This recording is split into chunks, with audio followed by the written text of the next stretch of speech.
"Don't let her die!" the biker yelled. Hell's Angels risked everything for the pregnant widow.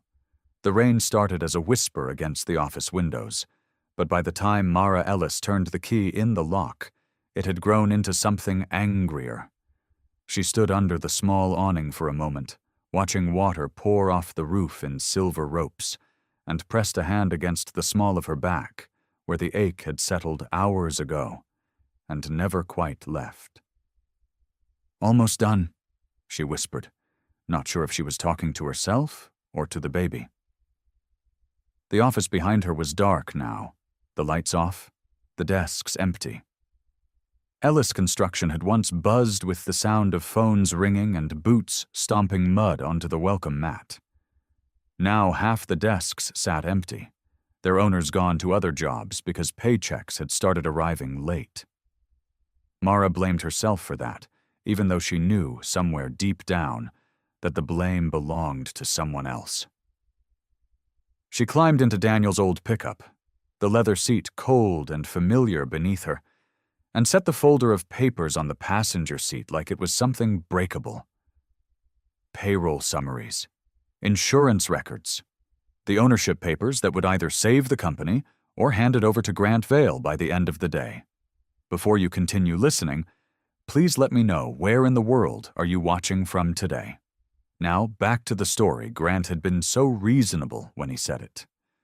So calm, so kind-sounding, standing in the doorway of Daniel's old office with his expensive coat still dry from the rain. "I'm not trying to take anything from you, Mara. I'm trying to save what's left before the bank does it for us."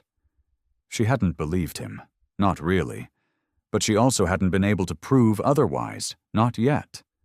That was why she was driving to the county building instead of signing his papers. She wanted an independent review.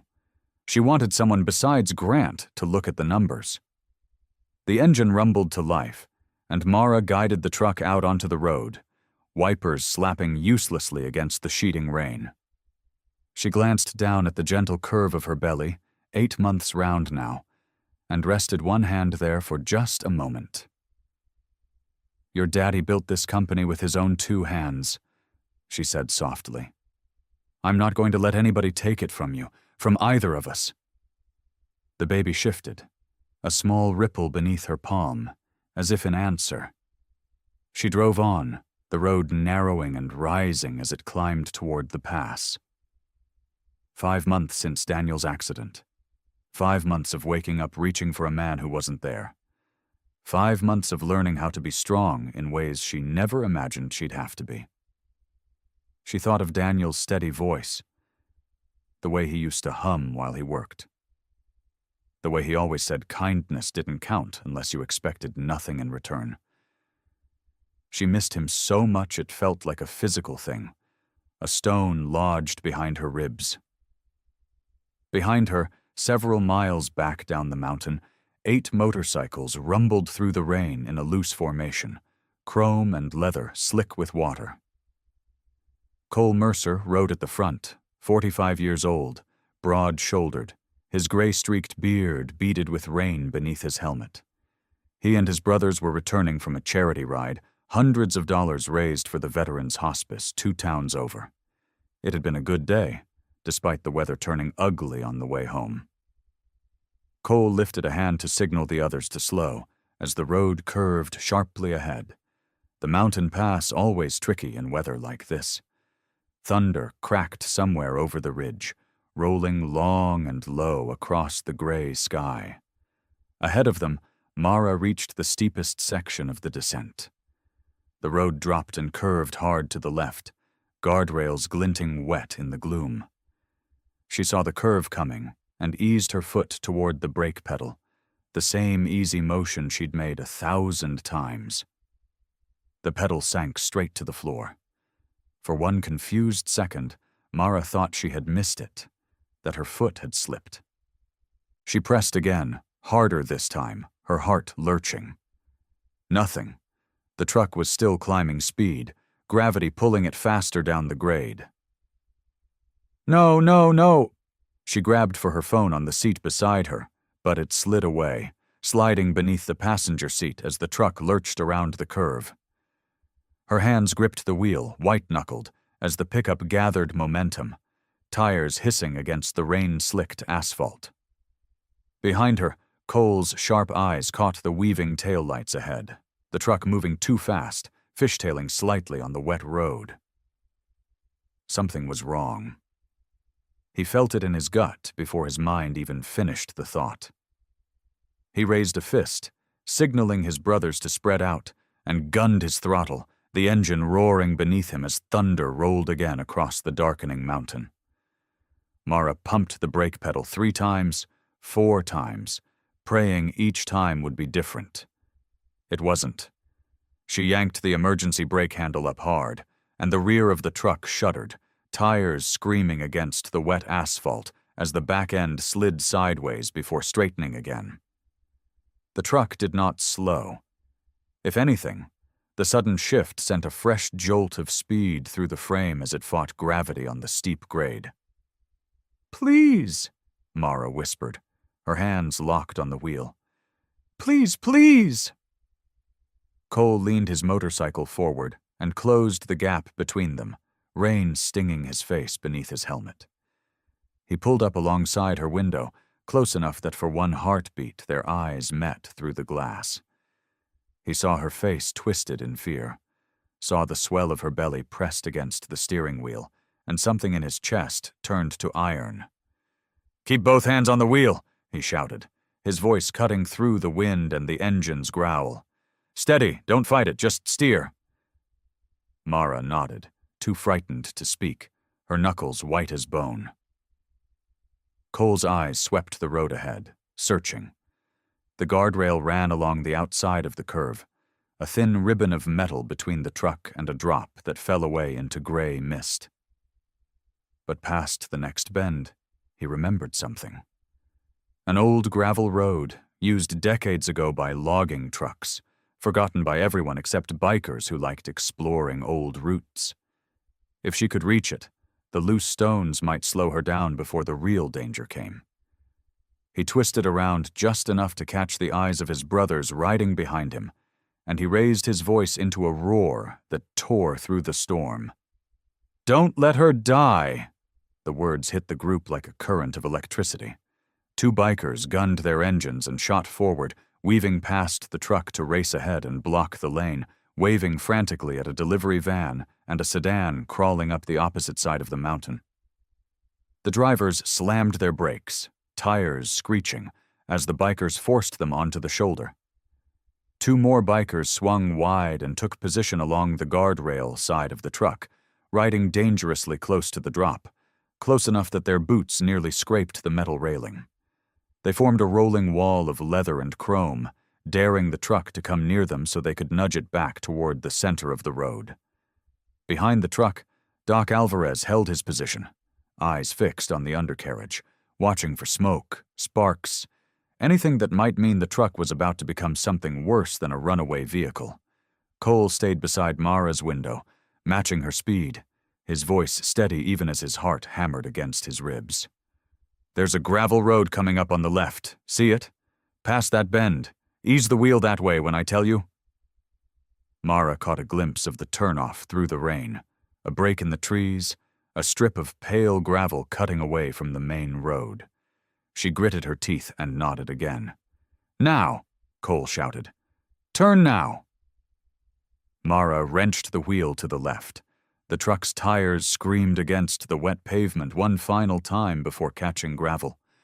And immediately she felt something change. The rocks bit into the tires, dragging at the truck's momentum, and for one glorious second, Mara felt the speed begin to bleed away. Relief rushed through her chest so fast it nearly made her dizzy. Then the sky answered with a splitting crack of thunder, and a storm-broken tree limb, heavy with rain and rot, tore loose from a leaning pine above the gravel road. It crashed down across the hood of the pickup with a sound like a gunshot. The impact wrenched the wheel from Mara's hands. The truck veered hard sideways, tires losing what little grip they had found, and the whole vehicle tipped, rolling once, twice, metal screaming against gravel and stone before it slid to a stop in the drainage ditch on its side. Cole didn't think.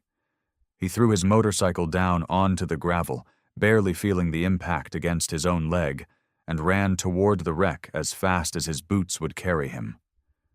Fuel was already spilling from beneath the crumpled frame, spreading in a dark, glistening pool across the wet stones. Inside the cab, Mara was conscious, pinned against the steering column, pain tearing through her lower body in waves that stole her breath. A cry rose from her throat, sharp and broken, and Doc, sliding down beside the wreck seconds behind Cole, recognized that sound for exactly what it was. Doc dropped to his knees and squeezed through the shattered rear window, ignoring the glass that bit into his palms. Inside, the cab smelled of gasoline and hot metal. Mara hung sideways against her seatbelt, her face pale, her lips pressed white with pain. "Ma'am, look at me," Doc said, his voice calm as still water. "My name's Ray. I'm going to help you. I need you to breathe with me, okay? In through your nose." Mara's eyes rolled toward him, wild with fear. "My baby," she gasped. "Something's wrong. I feel it. Something's wrong." I know it hurts. You're doing good." Doc's hands moved fast, checking her pulse, her pupils, the pressure of the steering column against her swollen belly. He didn't like what he found. The column had shifted forward in the crash and was pinning her, and every contraction squeezed tighter against the metal. Cole appeared at the broken windshield, rain running down his face, his voice steady even though his heart was slamming against his ribs. "Mara, look at me. Focus on my voice, not the truck. You hear me?" She turned toward him, tears mixing with the rain. "Cole," she whispered, remembering his name from the shouting on the highway. "That's right. I'm right here. We're not going anywhere." He kept his tone even, though behind him the other bikers were already working, pulling tow straps from their saddlebags, running them towards the truck's frame. That was when the mountain answered them. A deep groan rolled through the earth, low and terrible, like something enormous waking up. Cole spun around in time to see a section of the hillside above the highway give way entirely. A wall of mud and rock and torn-up trees sliding down onto the road behind them, burying the pavement in seconds. Dust and rain mixed into a gray fog. The route back to the highway, the route the ambulances would need, was gone. "Highway's blocked!" one of the bikers shouted, backing away from the slide. "Nobody's getting through that way!" Cole's jaw tightened, but he didn't let it show in his voice. "Then we don't wait for them. We do this ourselves." Fuel kept spreading beneath the truck, a slow, dark sheet crawling toward a tangle of exposed wiring near the crumpled fender. Small stones, loosened by the slide, still clattered down around them, a warning that the hill wasn't finished settling. Inside the cab, another contraction seized Mara's body, and she cried out, her hands clutching at nothing. "Cole," she sobbed, "if you can't save both of us, save the baby, please. Promise me you'll save the baby." "No." Cole's voice cracked like a whip, sharper than he intended. He softened it instantly, leaning closer through the broken glass. "No, Mara, I'm not choosing. Both of you are walking out of this. You hear me? Both." He turned and barked orders, his voice cutting through the chaos. "Straps on the frame now. Anchor them to the bikes. We pull this thing level enough for Doc to work." The bikers moved like a single machine, looping heavy tow straps around the truck's frame and hitching them to the rear axles of 3 parked motorcycles. Engines revved, tires dug into wet gravel, and slowly, groaning against the ditch, the truck's angle shifted just enough. Doc had already found the seatbelt release jammed, the mechanism locked tight from the impact. "Knife," he called, and someone pressed a blade into his palm. He sawed carefully at the strap, watching Mara's face for any sign that the movement was causing more damage. "Almost there," he told her. "Almost there, sweetheart. Hang with me." Cole squeezed through beside Doc, his big hands wrapping around the bent steering column.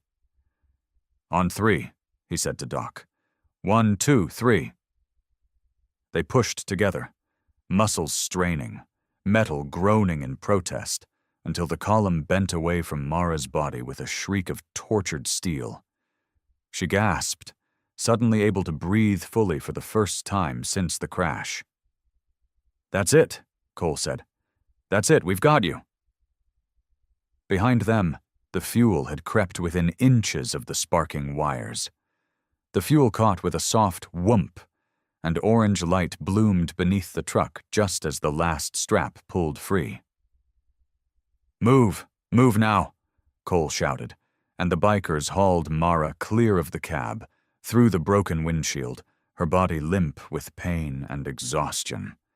They ran with her cradled between them, putting distance between her and the fire, and behind them the flames rose and swallowed the pickup whole. There was no time to celebrate the narrow escape. The rain kept falling, hard and cold, and Mara was shaking from shock.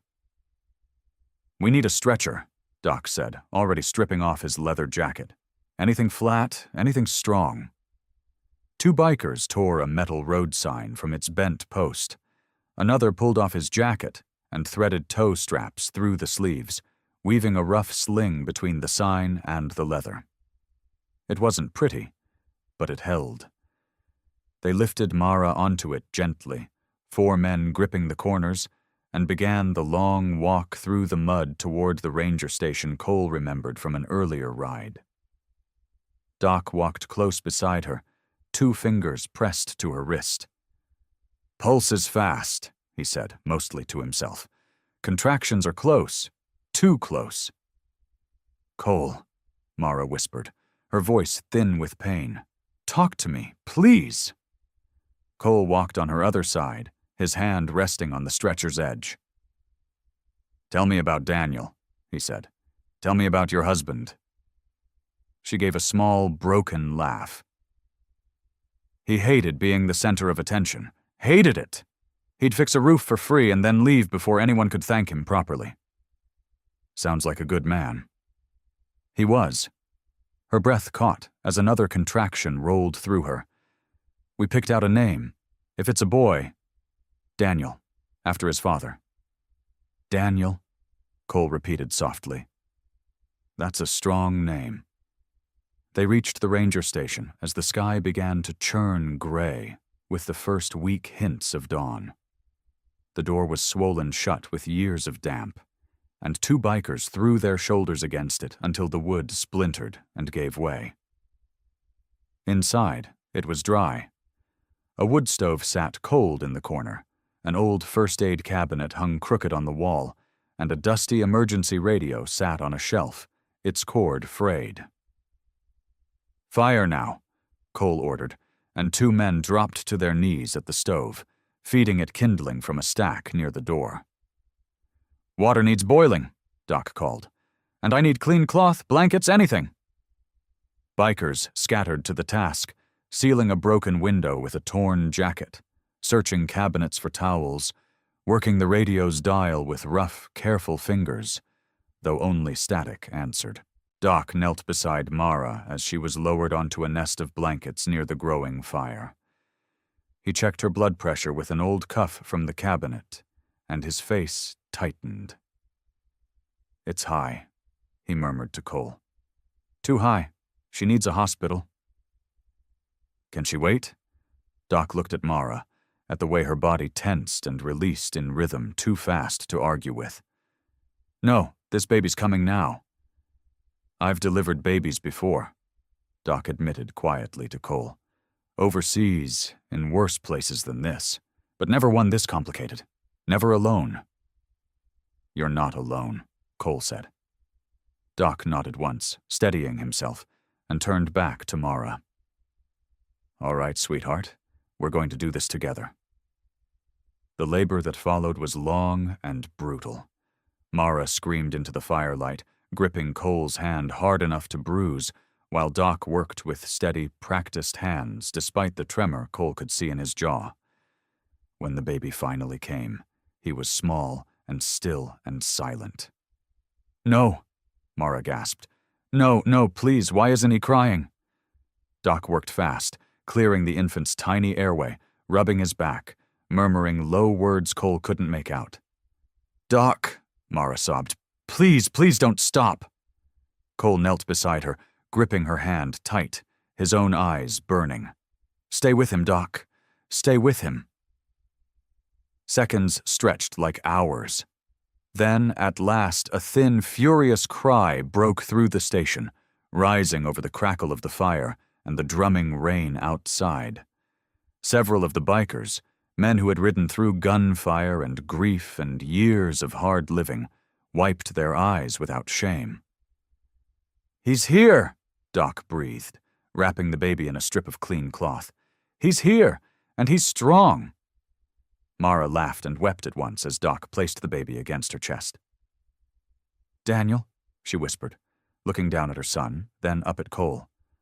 "Daniel Cole Ellis." Outside, the storm clouds had begun to thin, and the first gray light of dawn crept through the cracked window. The rain settled into a soft patter against the roof, gentler now, like the storm had finally spent its anger on the mountain.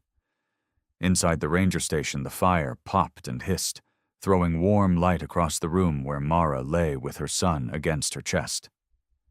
"Blood pressure's still high," Doc said quietly, wrapping the cuff around her arm again. "Bleeding's more than I'd like, but it's slowing. You did good, Mara. Real good." "Is he breathing right?" Mara asked, not taking her eyes off the baby. Doc leaned over, listening to the small chest rise and fall. "Strong as an ox. Little fighter, this one."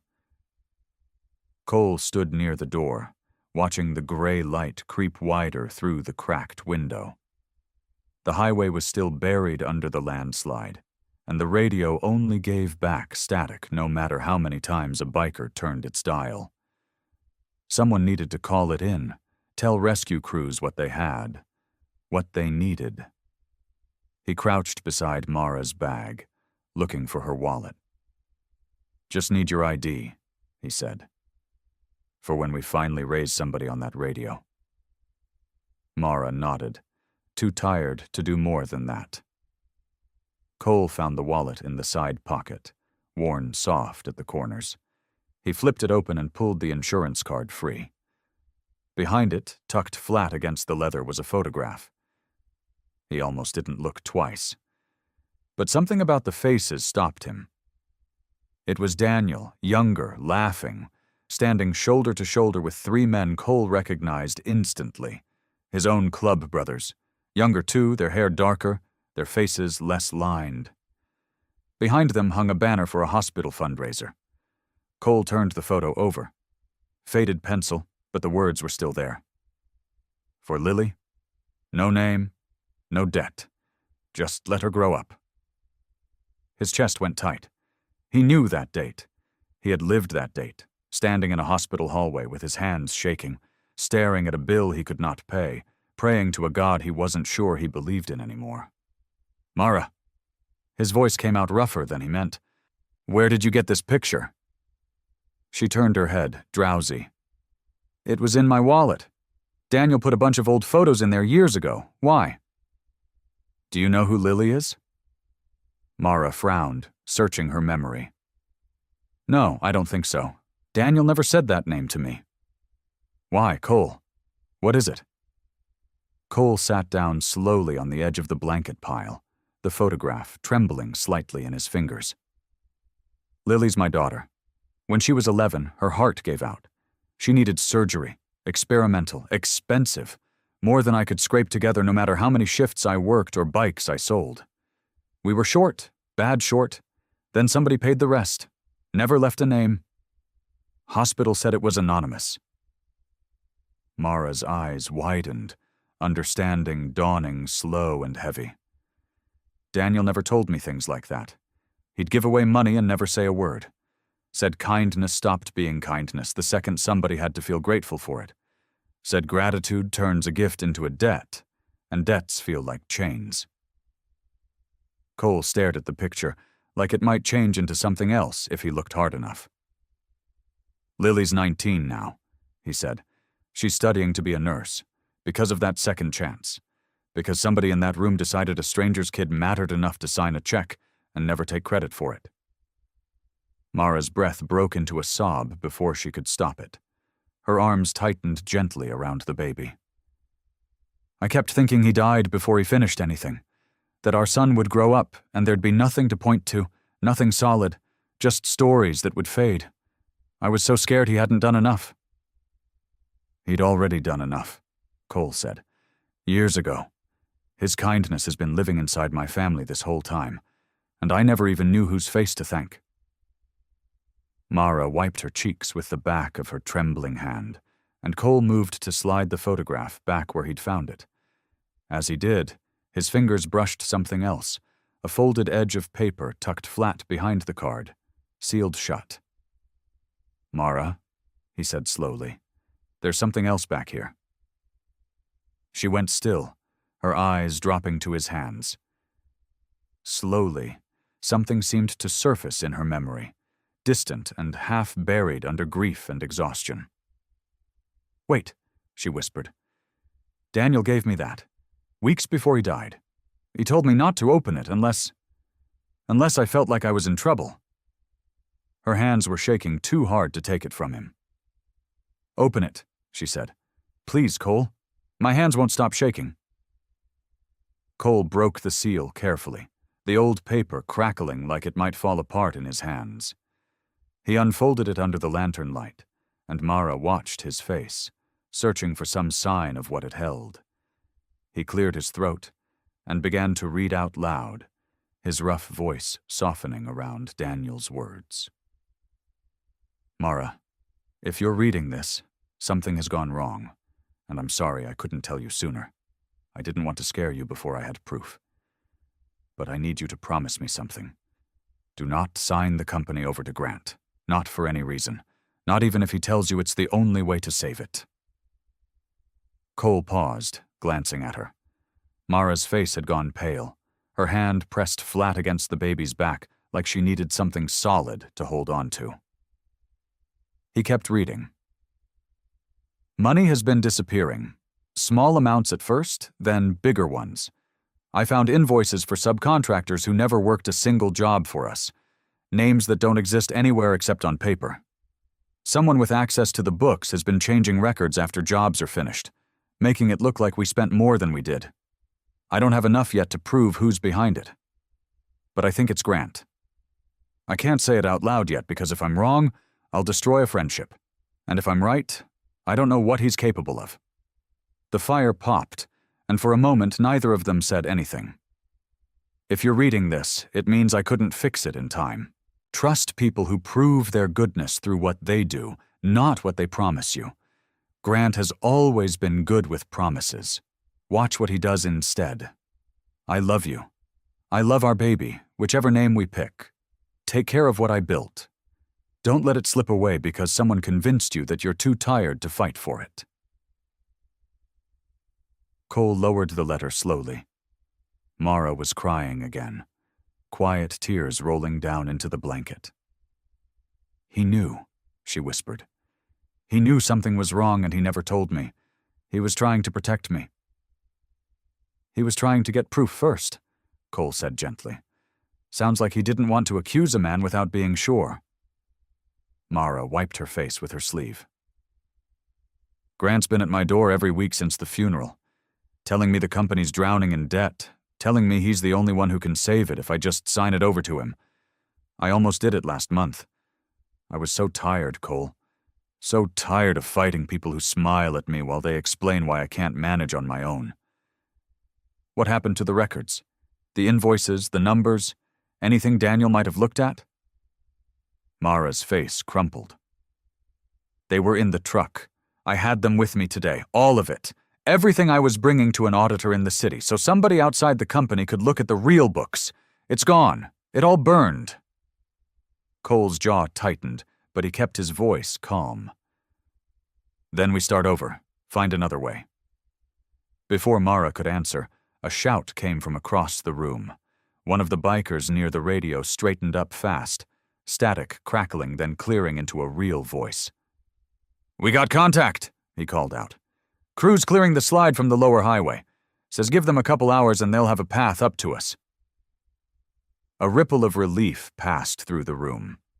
Doc exhaled hard and rubbed a hand over his face like he'd been holding his breath for hours.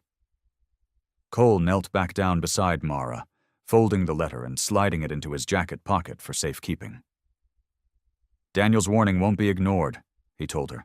"I promise you that." Mara caught his sleeve before he could stand. "Cole, if Grant did this, if he's really behind it, I don't want anybody going after him with fists or worse. I've already lost Daniel. I don't want another family torn apart because of what somebody did to mine. I want the truth, not blood." Cole held her gaze for a long moment, then nodded once, firm and certain. "You have my word." The hours crawled by slow after that, the storm finally breaking apart into gray drizzle outside the windows. When the rescue crew reached the ranger station at last, they moved fast and careful, wrapping Mara and the baby in fresh blankets and loading them onto a stretcher bound for the ambulance waiting at the bottom of the reopened pass. As the vehicle began its careful descent down the mountain, a county investigator stayed behind at the wreck site, crouching low beside the scorched frame of Daniel's old pickup, studying what little remained of the brake line. The hospital smelled like bleach and coffee, and Mara hated every second of lying still while machines beeped around her. A nurse checked her blood pressure for the third time in an hour, frowning at the numbers before writing them down without a word. "Am I going to be okay?" Mara asked, her voice hoarse. "Your pressure's high, but we're watching it close," the nurse said. "You lost some blood. You need rest, not worry." Rest was hard to come by when her baby was 2 floors down in the neonatal unit, tiny lungs still learning how to work on their own. Doc had gone with the ambulance the whole way, and later he told her, gently, that little Daniel Cole needed help breathing, but that his heart was strong and steady. "Strong like his daddy," Doc had said, patting her hand with his rough, careful fingers. Outside her room, Cole and 6 of his brothers stood along the corridor wall like a row of granite pillars. Nurses walked past them nervously at first, then grew used to the sight. The bikers didn't speak much. They just waited, the way men wait outside a church during a baptism, silent and respectful. When the doctor finally came out and told Cole that both mother and baby were expected to recover fully, he let out a breath he'd been holding since the mountain. He knocked softly on Mara's door before stepping inside. "They're gonna be fine," he said.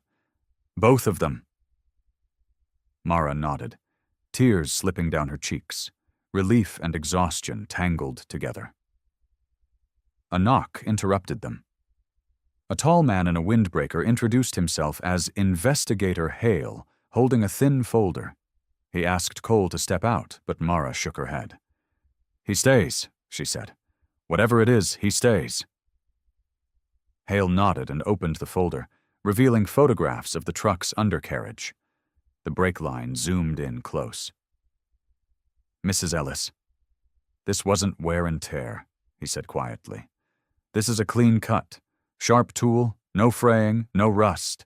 Somebody did this on purpose, and not long before you drove that truck up the pass." The room went very still. "Who had access to your husband's company garage?" Hale asked. Mara's mind spun. "Grant. A few of the employees. Me." Her voice cracked on the last word, the weight of it pressing down harder than her exhaustion. Before she could say anything else, the door opened again, and Grant walked in carrying a bouquet of white lilies, his face arranged into practiced concern.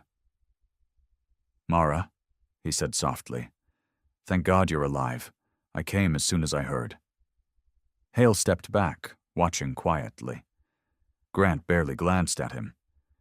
"I know this is terrible timing," Grant continued, setting the flowers on the table and pulling papers from his jacket. "But the records burned in that truck, Mara. Everything. Without them, the company can't survive an audit, can't prove anything to the bank. I brought emergency transfer papers. Just sign, and I'll handle the rest. You don't have to fight this alone anymore." Mara stared at the papers, then at his hand as he held out a pen. That's when she saw it. Blue grease, caked thin beneath his fingernail, the exact shade of the industrial lubricant Daniel kept locked in the garage cabinet, the kind used only on the truck's undercarriage bolts. Grant saw her staring. He pulled his hand back fast, tucking it into his pocket. "You've been in the garage," Mara said quietly. "I check on company property all the time," Grant said, his smile tightening. "Mara, listen to me. You have a newborn now. He needs security, stability. Are you really going to let pride cost him that?" "I'm not signing anything," Mara said. "Please leave." Grant's jaw clenched, but he gathered his things and walked out without another word. In the corridor, he stopped short. Cole and 6 bikers stood shoulder to shoulder between him and the elevator, arms crossed, faces unreadable. No one said a thing. No one needed to. Grant pushed past them stiffly and disappeared down the hall. Cole stepped back into the room, sitting beside Mara's bed. "We'll do this the right way," he said. "Lawyers, evidence, truth, nothing else." Mara looked past him, through the nursery window down the hall, where her son lay wrapped in a blanket, tiny chest rising and falling with each breath. She realized then that surviving the crash had only been the beginning. Cole stepped into the hallway, away from Mara's door, and pulled out his phone. His thick fingers looked clumsy against the small screen, but he found Lily's name and pressed call without hesitating. She picked up on the second ring. "Dad, I saw the news. Are you okay? Is Mara okay?" "Everybody's alive," Cole said.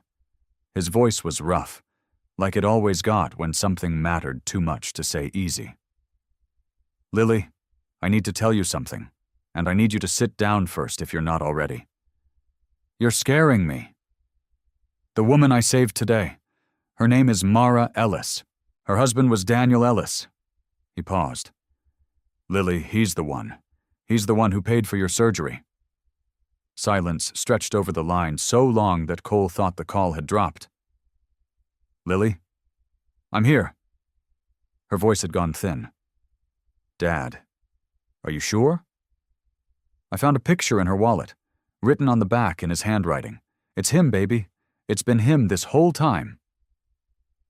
Lily didn't say anything else. She just told him she was leaving her study group right now and driving straight to the hospital. She made it before evening rounds, rushing through the sliding doors with her hair still pulled back from class, her white nursing polo wrinkled from the drive. She found Mara sitting up in bed near the neonatal unit window, staring down the hallway where they had wheeled her son that morning. "Mrs. Ellis?" Lily said softly, standing in the doorway. "I'm Lily. Cole's daughter?" Mara looked up, startled by how young she was, and how much kindness was already written into her face. "Please," Mara said. "Come in." Lily walked to the chair beside the bed, but didn't sit right away. Instead, she unbuttoned the top of her polo just enough to show a thin, pale scar running down the center of her chest. "I was 11, Lily said. "My heart wasn't built right. Dad sold his motorcycle. He took out every loan the bank would give him. Doc and some of the others gave what they could, too. It still wasn't enough. 2 days before my surgery, the hospital told us we were still short thousands of dollars." Her voice caught. "Then somebody paid the rest. No name, no note except one line the nurse gave my dad. It just said, 'For Lily, no name, No debt. Just let her grow up. Mara pressed her hand to her mouth. She remembered years ago Daniel coming home quiet one evening, saying only that he'd taken care of something important. She had asked what he meant. He'd smiled and said it wasn't hers to worry about. He never told me, Mara whispered. We were struggling that year too. We ate rice and beans for months. I never knew he gave anything away. He didn't want you carrying that weight, Lily said gently. My dad thinks that's exactly why he never told anyone. He didn't want thanks. He just wanted me to grow up. Down the hall, a nurse wheeled a small bassinet toward them. Baby Daniel Cole was awake, blinking slowly, his tiny fist curled near his cheek. Would you like to hold him? Mara asked. Lily's eyes filled with tears as she took the baby into her arms, cradling his head the way her training had taught her, though nothing had taught her how to feel this much all at once. Hi, she whispered to him. I'm going to make sure you know exactly what kind of man your father was. I promise you that. That evening, Evelyn Ellis arrived, her coat still damp from the drive, her face pale with worry. She startled at the sight of leather vests lining the hospital corridor. But when she stepped into Mara's room and saw Cole sitting quietly beside the bed, speaking low and gentle words to her daughter-in-law, some of her fear eased. Mara told her everything. The cut brake line, Daniel's letter, the secret donation to Lily. Evelyn sat slowly in the chair, absorbing it all. My son, she murmured, was always doing things I never knew about. A doctor came in to say Mara needed to stay at least 3 more nights. Cole arranged rotating watch in the hallway, and Lily volunteered to stay through the night. Mara drifted to sleep, watching Lily sit beside the incubator, one hand resting near the glass. Morning light came through the blinds in thin gray stripes. Mara woke slowly, her body heavy with the kind of tiredness that sleep alone could not fix. The first thing she saw was Lily, curled sideways in the chair by the incubator, her hand still resting near the glass, even in sleep. Someone had draped a blanket over her shoulders sometime in the night. The second thing Mara saw was Cole, standing in the doorway with 2 paper cups of coffee, holding them like they were fragile things he did not want to spill. For Evelyn, he said quietly, nodding towards the older woman asleep in the corner recliner. Figured she'd want it black. Evelyn stirred at the sound of his voice, blinking awake, and accepted the coffee with a tired smile that had grown more comfortable overnight. Cole pulled a chair closer to Mara's bed, careful not to scrape it against the floor. His face looked older in the morning light, the lines around his eyes deeper. I want to talk to you about something, he said, and I need you to hear me out before you say no. Mara straightened against her pillow, already sensing what was coming. I want to put people on your house, your office, wherever you go until we know who cut that brake line. Not because I think you can't handle yourself, because nobody should have to handle something like this alone. Cole. Mara shook her head. You already saved my life. You don't owe me anything else. This isn't about owing, Cole said, his voice firm but gentle. Your husband didn't save Lily, so I'd spend the rest of my life paying him back. He didn't want that. He said so himself, right there on the back of that photograph. No debt. He leaned forward, elbows on his knees. I'm not repaying Daniel, Mara. I'm continuing what he started. That's different. A debt ends when it's paid. This doesn't have to end. Mara looked down at her hands, twisting the edge of the blanket. She wanted to argue, but something in his voice made the words hard to find. Before she could answer, Doc appeared in the doorway, his gray hair still messy from the recliner he'd slept in down the hall. Baby's doing good, he said, his voice rough with sleep but full of quiet relief. Nurse said his oxygen's up. Color's better. Strong little guy." Mara let out a breath she hadn't realized she was holding, and for a moment, the fear that lived constantly in her chest loosened just slightly. The morning passed in a haze of doctor visits and hospital coffee, but by early afternoon, Mara's phone began buzzing with messages from panicked employees. Sam Reynolds called first. "Mara, I don't know what's going on, but Grant's been calling everybody. Says you're not thinking straight. Says the accident and the pain medication got you seeing things that aren't there. Says those bikers have got you all turned around." By 3 o'clock, 3 separate clients had called the office to suspend their contracts, citing concerns about company leadership. By 4, the bank called to say Ellis Construction's credit line was frozen pending clarification of ownership disputes. Then came the text from Grant himself. "Every job that falls apart now is on you, Mara. I tried to help. You chose bikers over sense. I hope you can live with what happens next." Mara stared at the screen, her thumb hovering over his name. Part of her wanted to call him, to end it, to give him whatever he wanted just to make the fear stop pressing on her chest. "Don't," Evelyn said, watching her face. She had come to sit beside the bed, her hand resting over Mara's.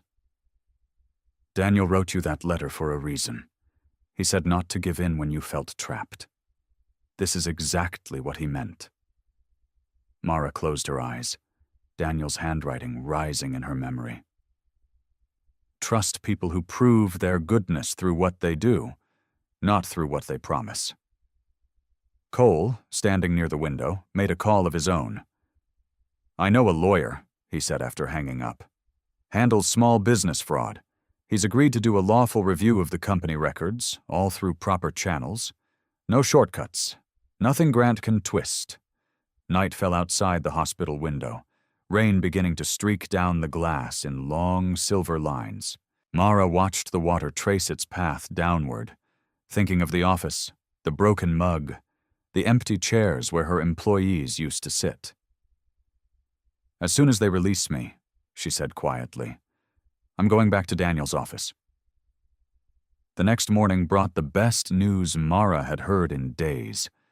A nurse came in smiling, her clipboard held against her chest like good news itself. "Your son is breathing on his own," she said. "We took the breathing tube out an hour ago. He's doing it all by himself now." Mara felt tears rush to her eyes so fast she couldn't stop them. She had spent every hour imagining the worst, and now, for the first time, she let herself imagine the best. She asked to see him right away, and the nurse wheeled her down the hall in a chair, an IV pole rattling beside her.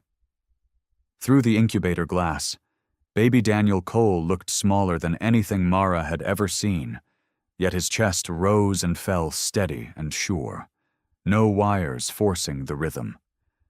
She pressed her hand flat against the glass. "You're strong," she whispered. "Just like your daddy." She did not know yet that outside, in the parking lot below her window, Grant Vale was standing in front of a television camera, wearing a gray suit and an expression of practiced sorrow. "Daniel was like a brother to me," Grant told the reporter, his voice thick with rehearsed grief. "I just want to protect his family. Mara's been through something terrible, and I understand that. But grief makes people vulnerable. It makes them trust the wrong people." The reporter asked about the motorcycle club seen outside the hospital. Grant lowered his eyes, as if the question pained him. "I don't want to say too much, but Daniel made some payments over the years that never quite made sense to me. Large amounts, no invoices. I always wondered who he was really dealing with." He let the words hang in the air, heavy with suggestion, before adding, "I just want Mara safe. That's all this has ever been about."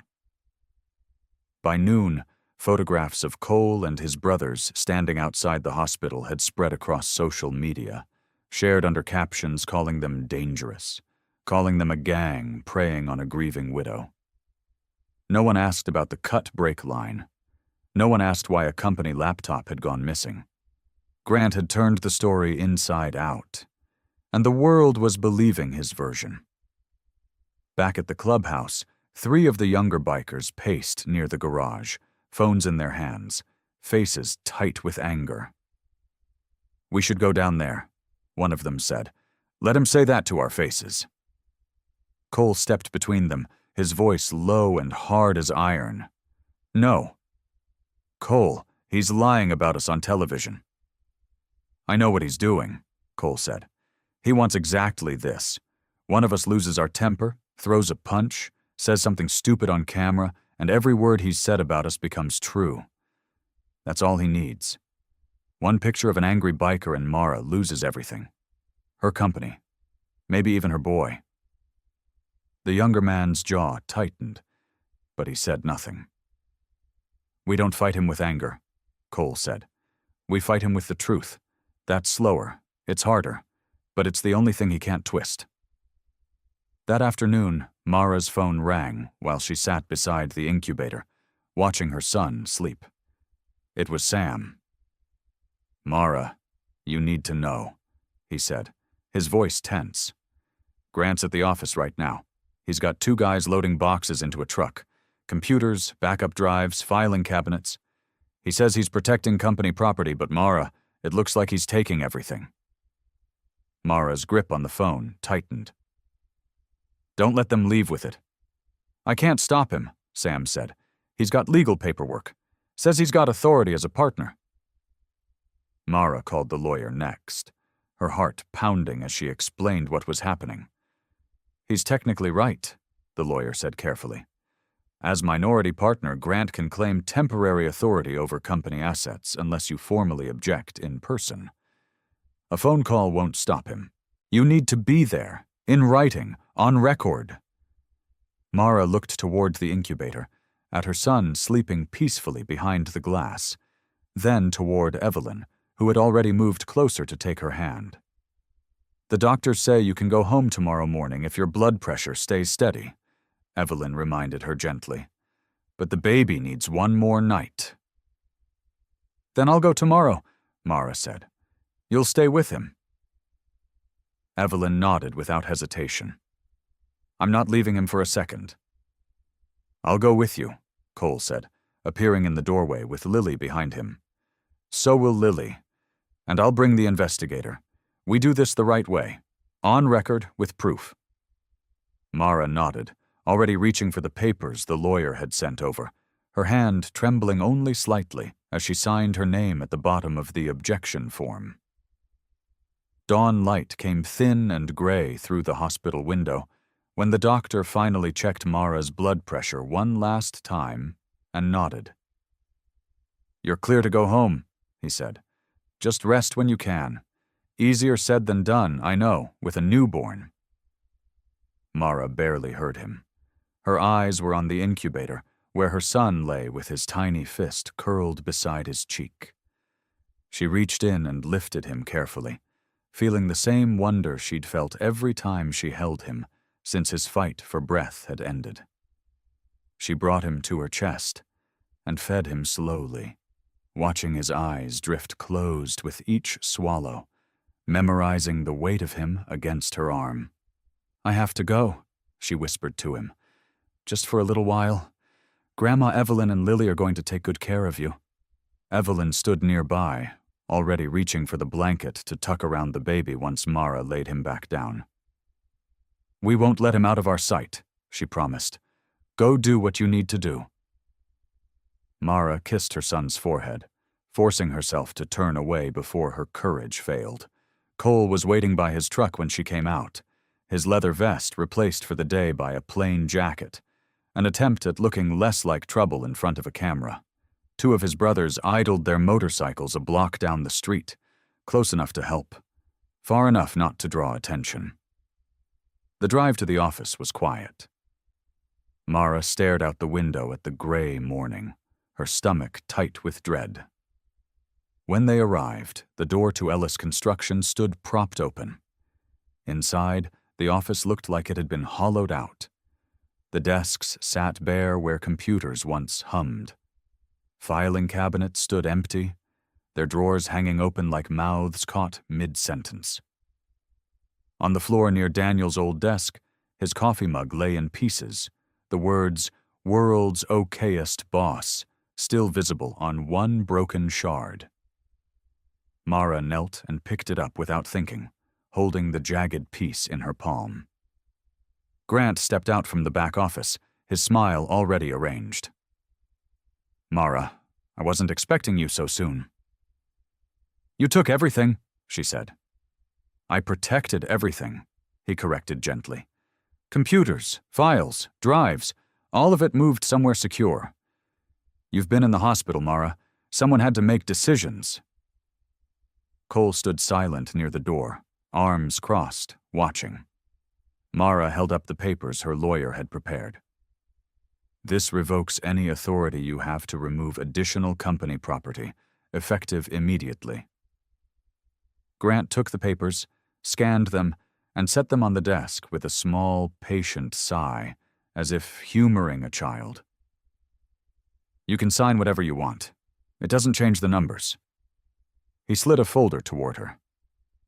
"Take a look. The company owes more than it owns. Vendors haven't been paid in weeks. The bank's about to call the loan. I'm the only thing standing between you and total collapse." Mara didn't open the folder.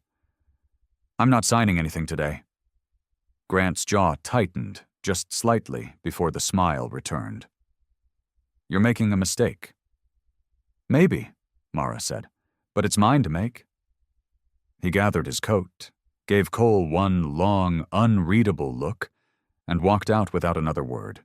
The office fell silent except for the wind pushing through the open door. Mara stood there a moment longer, still holding the broken mug, and then her knees simply gave out.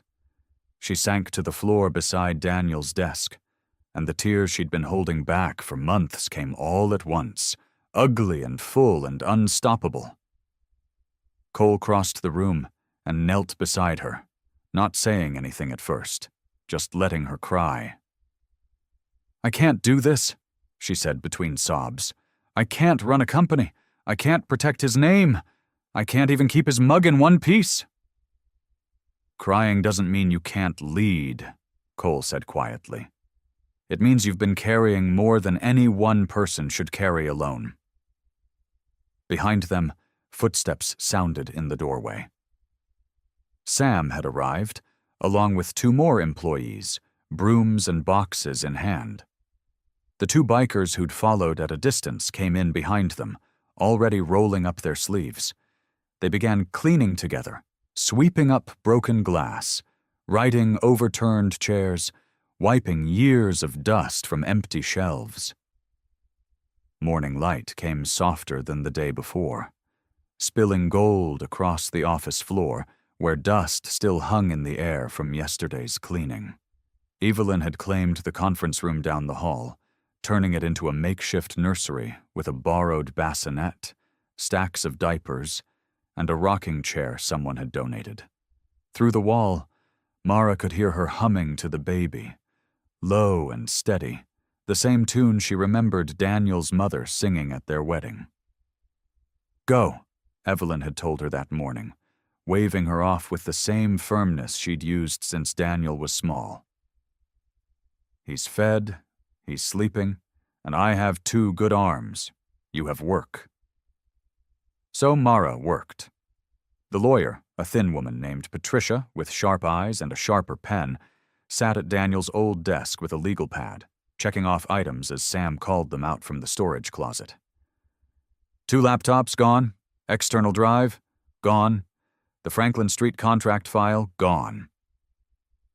Sam's voice was tight with anger he was trying to keep out of it. Cole stood near the window, watching the street, though nothing moved on it but a delivery truck and a stray dog. Lily sat cross-legged on the floor, sorting through a box of surviving receipts, her nursing textbooks pushed aside for the day. Around 10, a biker named Frank came through the door. He was heavyset, with grease permanently ground into the lines of his hands, and he'd spent 30 years fixing engines before joining Cole's chapter. He laid a folder of photographs on the desk, pictures the highway investigator had let Cole borrow. "Brake lines cut clean," Frank said, tapping one photo. "Not frayed, not worn through, cut. And look here." He pointed to the edge of the metal. "That's a specific angle. I've seen that exact cut before. Comes from a flare nut wrench, the kind you'd find in a shop like this one." Mara felt her stomach turn. "Like the one in Daniel's garage." "Like the one in Daniel's garage," Frank agreed. Across the room, another biker, a wiry man named Deacon who used to do books for a trucking company, sat hunched over a laptop with stacks of bank statements beside him. He'd been at it since dawn. "Mara," he said finally, waving her over. "Come look at this." She crossed the room and leaned over his shoulder. He pointed to a column of payments. "These subcontractors: Brightline Electrical, Summit Grading, Coastal Supply. I called the numbers on the invoices. 2 are disconnected. 1 belongs to a pizza place in Reno." "They don't exist," Mara said slowly.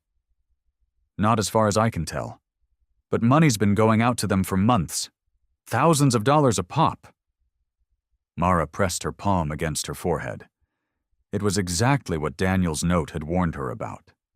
Someone billing clients through accounts that didn't exist.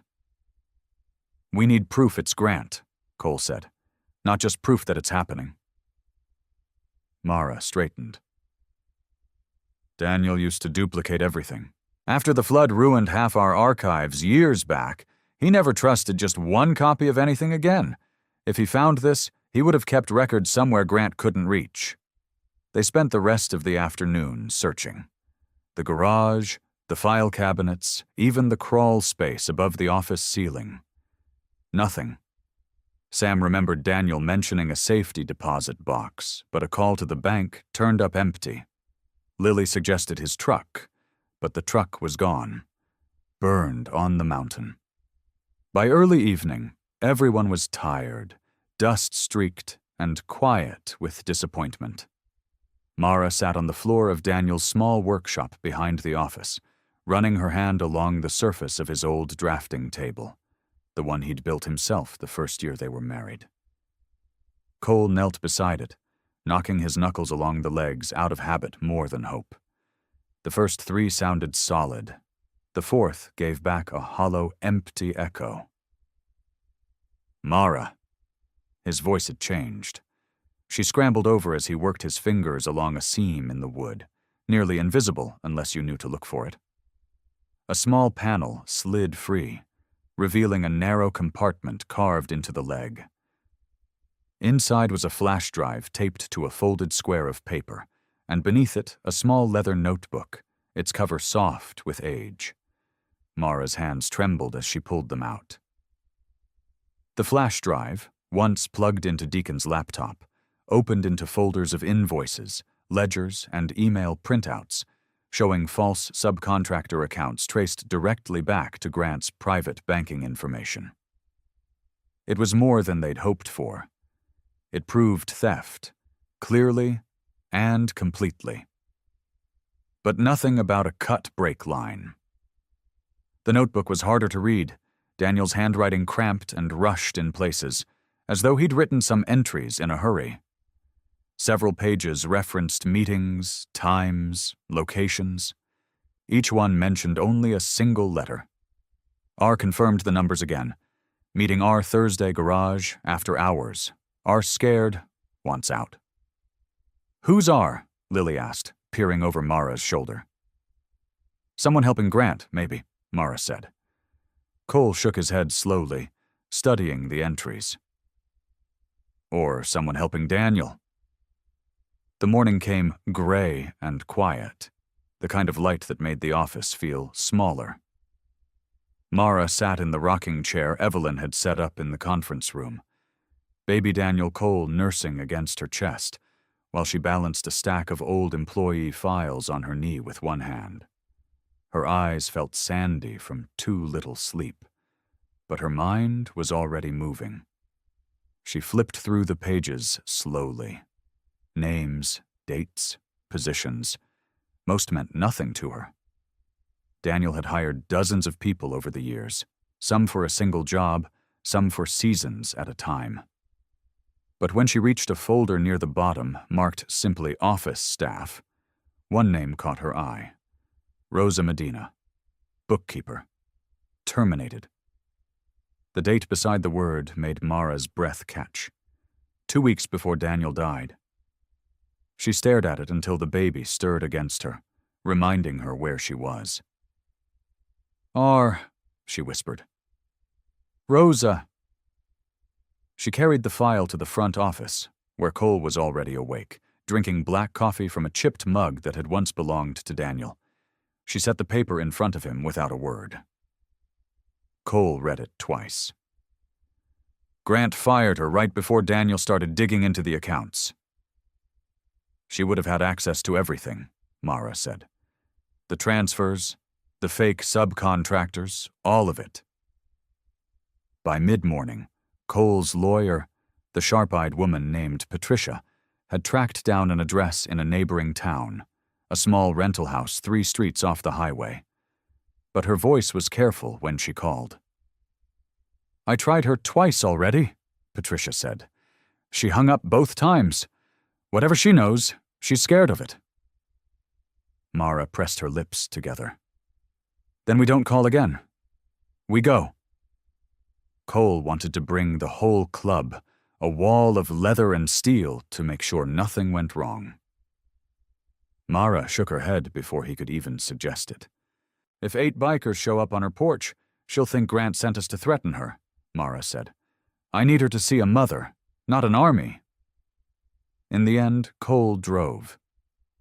Evelyn sat in the back with the baby, humming softly to keep him calm, while Mara stared out the window as the town gave way to smaller streets, then smaller houses, then finally the address Patricia had given them, a faded blue rental with a sagging porch and a wind chime that clinked softly in the afternoon breeze. Cole parked across the street. I'll wait here, he said. You call if you need me. Mara nodded, smoothed her blouse, and walked up the cracked concrete path alone. The woman who answered the door was smaller than Mara expected, gray-streaked hair pulled back tight, eyes that immediately went guarded the moment she saw a stranger on her porch. I don't want any trouble, Rosa said before Mara could speak. I'm not here for trouble, Mara said gently. I'm Daniel Ellis's wife. My name is Mara. Something in Rosa's face cracked, just slightly. Daniel? She whispered. They sat at her kitchen table, sunlight slanting through thin curtains. Rosa's hands trembled around a cup of tea she never drank. Slowly, carefully, the story came out. Daniel had come to her months before he died, quietly, after hours, asking questions about invoices that didn't add up. She had copied transfers for him, small pieces at a time, terrified of what Grant would do if he found out. I saw him, Rosa said suddenly, her voice dropping. Grant, the night before your accident, in the garage, late. He didn't know I was still there. Mara's chest tightened. Why didn't you go to the police? Rosa's eyes filled. Because he knows about my daughter-in-law. She doesn't have papers. He said he would report her, take her from her children, my grandchildren. Her voice broke. I can't lose them, Mara, I can't. Mara reached across the table and took her hand. I'm not asking you to testify, she said. I'll find you a lawyer, someone who protects families like yours, whether you ever say a word to police or not. Rosa stared at her, disbelieving, then nodded, tears sliding down her cheeks. She rose, disappeared into another room, and returned with a small stack of papers, copies of bank transfers, hidden inside a folded dish towel. Give me time, she whispered. Please, just time. Mara promised her that too. As she stepped onto the porch near sunset, the sky burning orange behind the rooftops, she noticed a dark sedan parked across the street, engine idling, windows tinted against the fading light. Cole saw the sedan too. He didn't run to Mara. He walked, slow and easy, like a man stretching his legs, and slid into his truck without a word about it. "Get in," he told Mara. "Don't look at the car." She climbed in beside him, heart pounding. Evelyn shifted the baby in the back seat and went quiet, sensing something was wrong. Cole pulled away from the curb in the opposite direction of the sedan, drove 2 blocks, then cut down an alley and doubled back. By the time he came up behind the dark car, its driver hadn't noticed. Cole eased close enough to read the plate, said the numbers out loud twice until Mara had them memorized, then peeled off before the driver could get a good look at his truck. "You're not going to follow him?" Mara asked. "Following gets you seen," Cole said. "I already got what I needed." That night, from the kitchen table at Evelyn's house, Cole called Patricia and read her the plate number. She called back within the hour. The car was registered to a private security firm.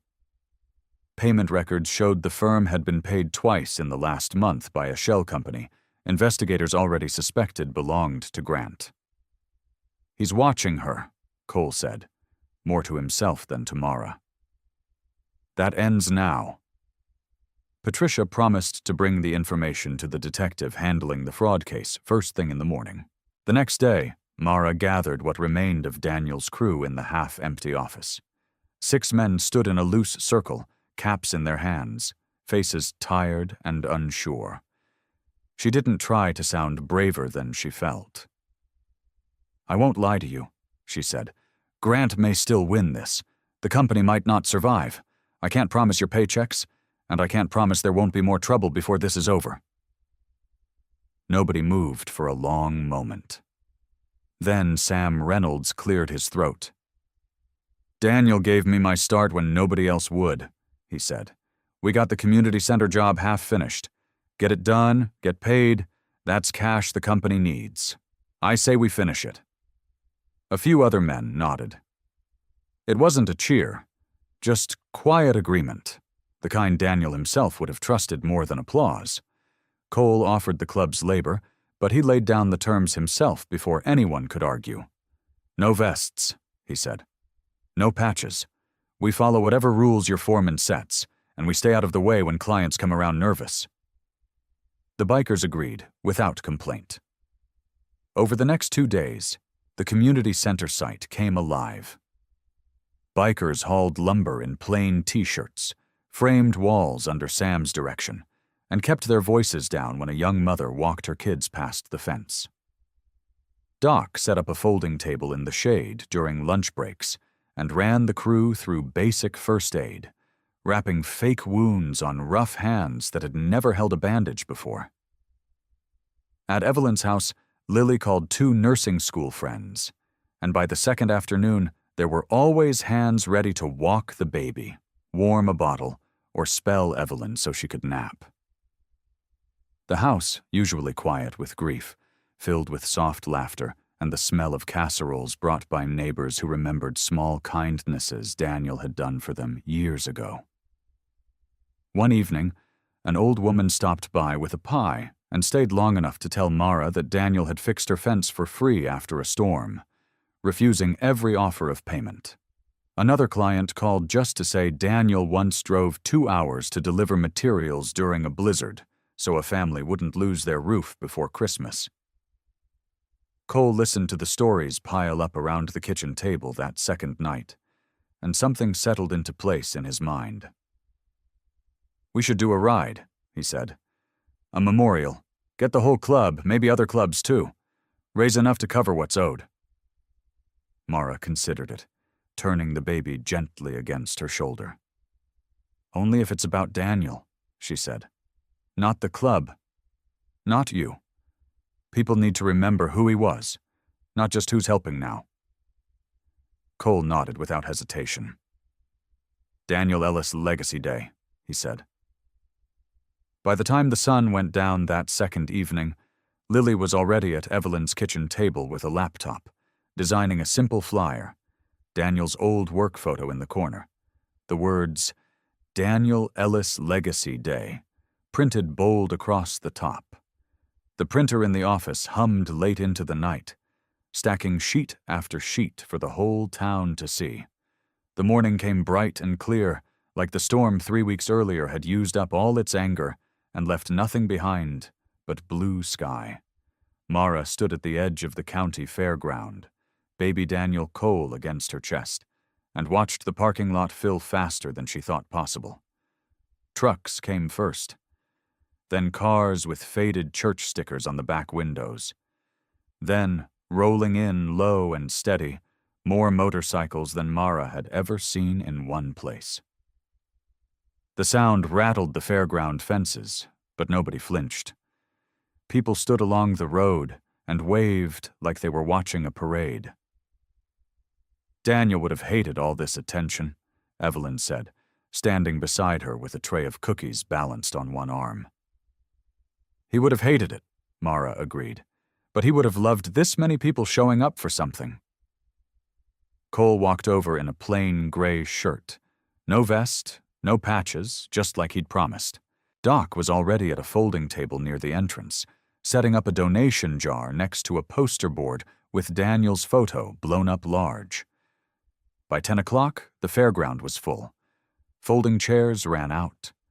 People stood in clusters under the shade of the old oak trees, fanning themselves with programs Lily had printed the night before. An old man in a faded army cap made his way to the small stage that had been built from plywood and sawhorses. He gripped the microphone with a shaking hand. "Some of you don't know me," he said. "Name's Walter Briggs. 3 years back, my roof was leaking so bad I had buckets in every room. Social Security don't stretch far, and I didn't have the money for a repair. Daniel Ellis showed up on a Saturday, climbed up there himself, fixed the whole thing. Took him most of the day. When I tried to pay him, he said, 'Buy your grandkids something nice instead.' Never charged me a dime." The crowd murmured, some wiping their eyes. A younger woman took the microphone next, a toddler on her hip. "I'm Teresa Vance. Nobody would hire me 2 years ago. I had a record from something stupid I did at 19, and every contractor in 3 counties turned me down. Daniel gave me a shot, trained me himself, told me everybody deserves a second chance if they're willing to work for it. I'm still working for this company today." Mara felt her throat tighten. She hadn't known most of these stories. Daniel had never told her. Then Lily stepped up, nervous but steady, Cole watching from the crowd with his jaw tight. "My name is Lily Mercer," she said. "When I was 11, I got sick. Real sick. My heart was failing, and the surgery that could save me cost more than my dad could ever pay. We were out of time and out of options." She paused, looking out at the crowd. "Then somebody paid the rest, anonymous. No name, no note, nothing. My dad never learned who it was. Not until 3 weeks ago, when he pulled a photograph out of Mara's wallet on the side of a mountain during a storm." The crowd went completely silent. "That anonymous donor was Daniel Ellis," Lily said, her voice breaking. "I'm alive because of him, and that's why my father didn't hesitate for 1 second when he saw Mara's truck losing control. He didn't know it yet, not really, but somewhere he already owed that family everything." A ripple ran through the crowd, understanding settling over them like a held breath finally released. By late afternoon, the donation jars overflowed, and Doc had to start counting cash into bank bags just to keep up. Pledges for new contracts came in from 3 different families needing repairs, plus a church group wanting a new fellowship hall built. Sam stood near the stage with a clipboard, grinning as he crossed off unpaid wages one by one.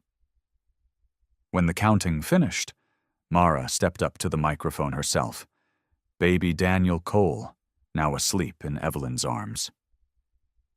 "We've raised enough to cover every dollar owed to every employee," she said, her voice steady despite the tears in her eyes. "And enough to restart 2 projects that Daniel started and never got to finish." The crowd cheered. "From today forward," Mara continued, "this company will be called Ellis Legacy Construction. And someday soon, we're going to train widows, single mothers, and veterans in skilled trades the same way Daniel trained Teresa, the same way he helped anyone who needed a chance." As the sun dropped low and orange behind the fairground fences, Cole took the baby from Evelyn and held him against his shoulder, the small body warm and trusting. Mara watched them together and felt something she hadn't felt in months. Hope. Plain and real.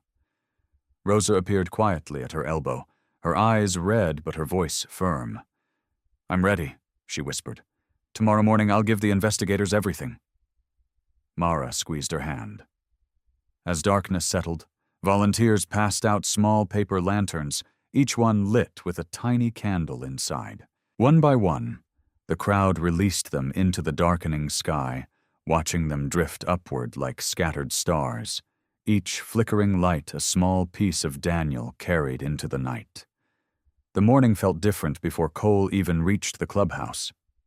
He noticed it in the quiet of the street, in the way 2 cars sat parked across from the gate that had not been there the day before. He told himself it was nothing.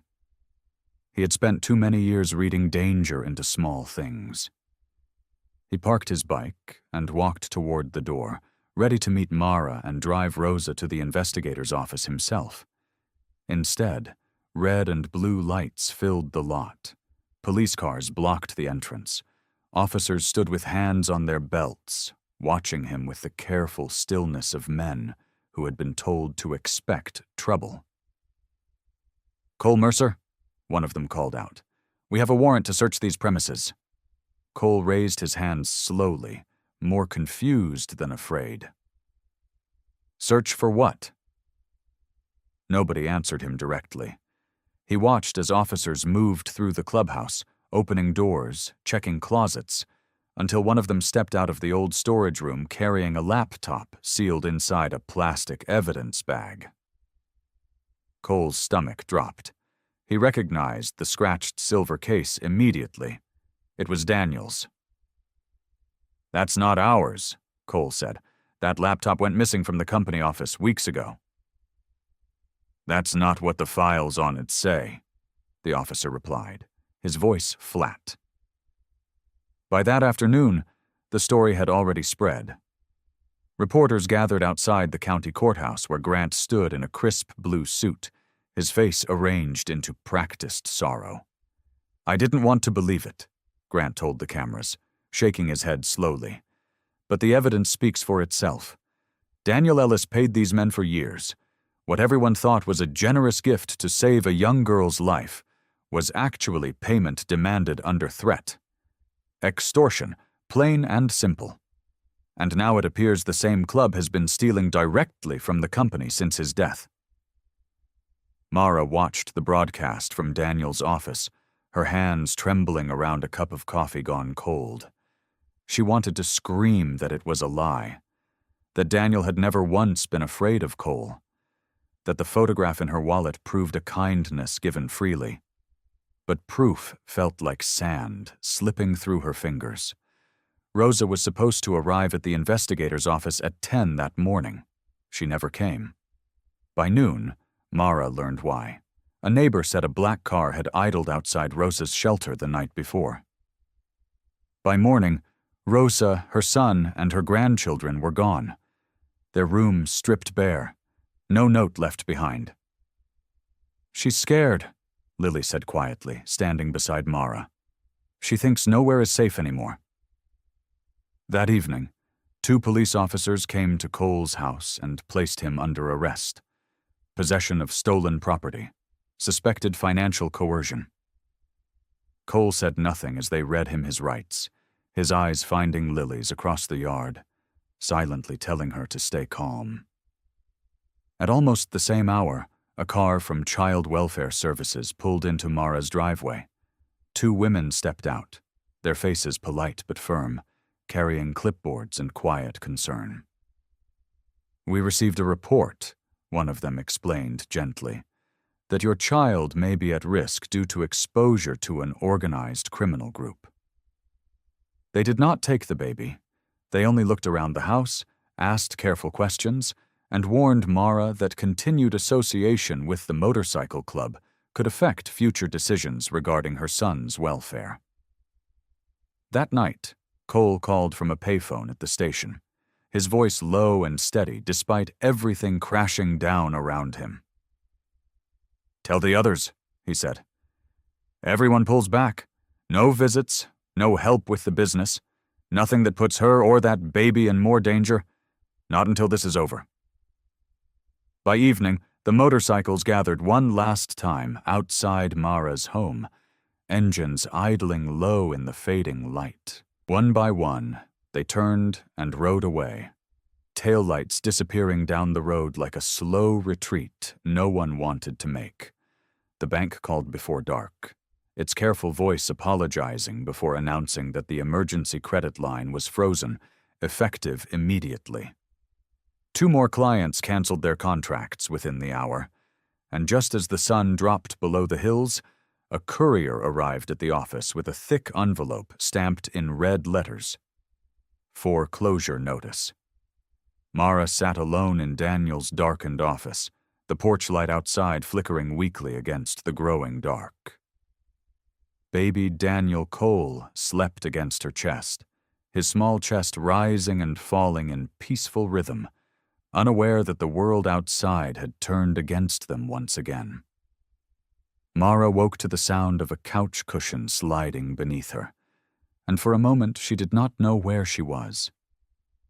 Then she saw the filing cabinets and Daniel's old desk, and it all came back at once, heavy as a stone dropped into her chest. Evelyn was already awake, sitting in Daniel's chair with the baby against her shoulder, humming something low and tuneless.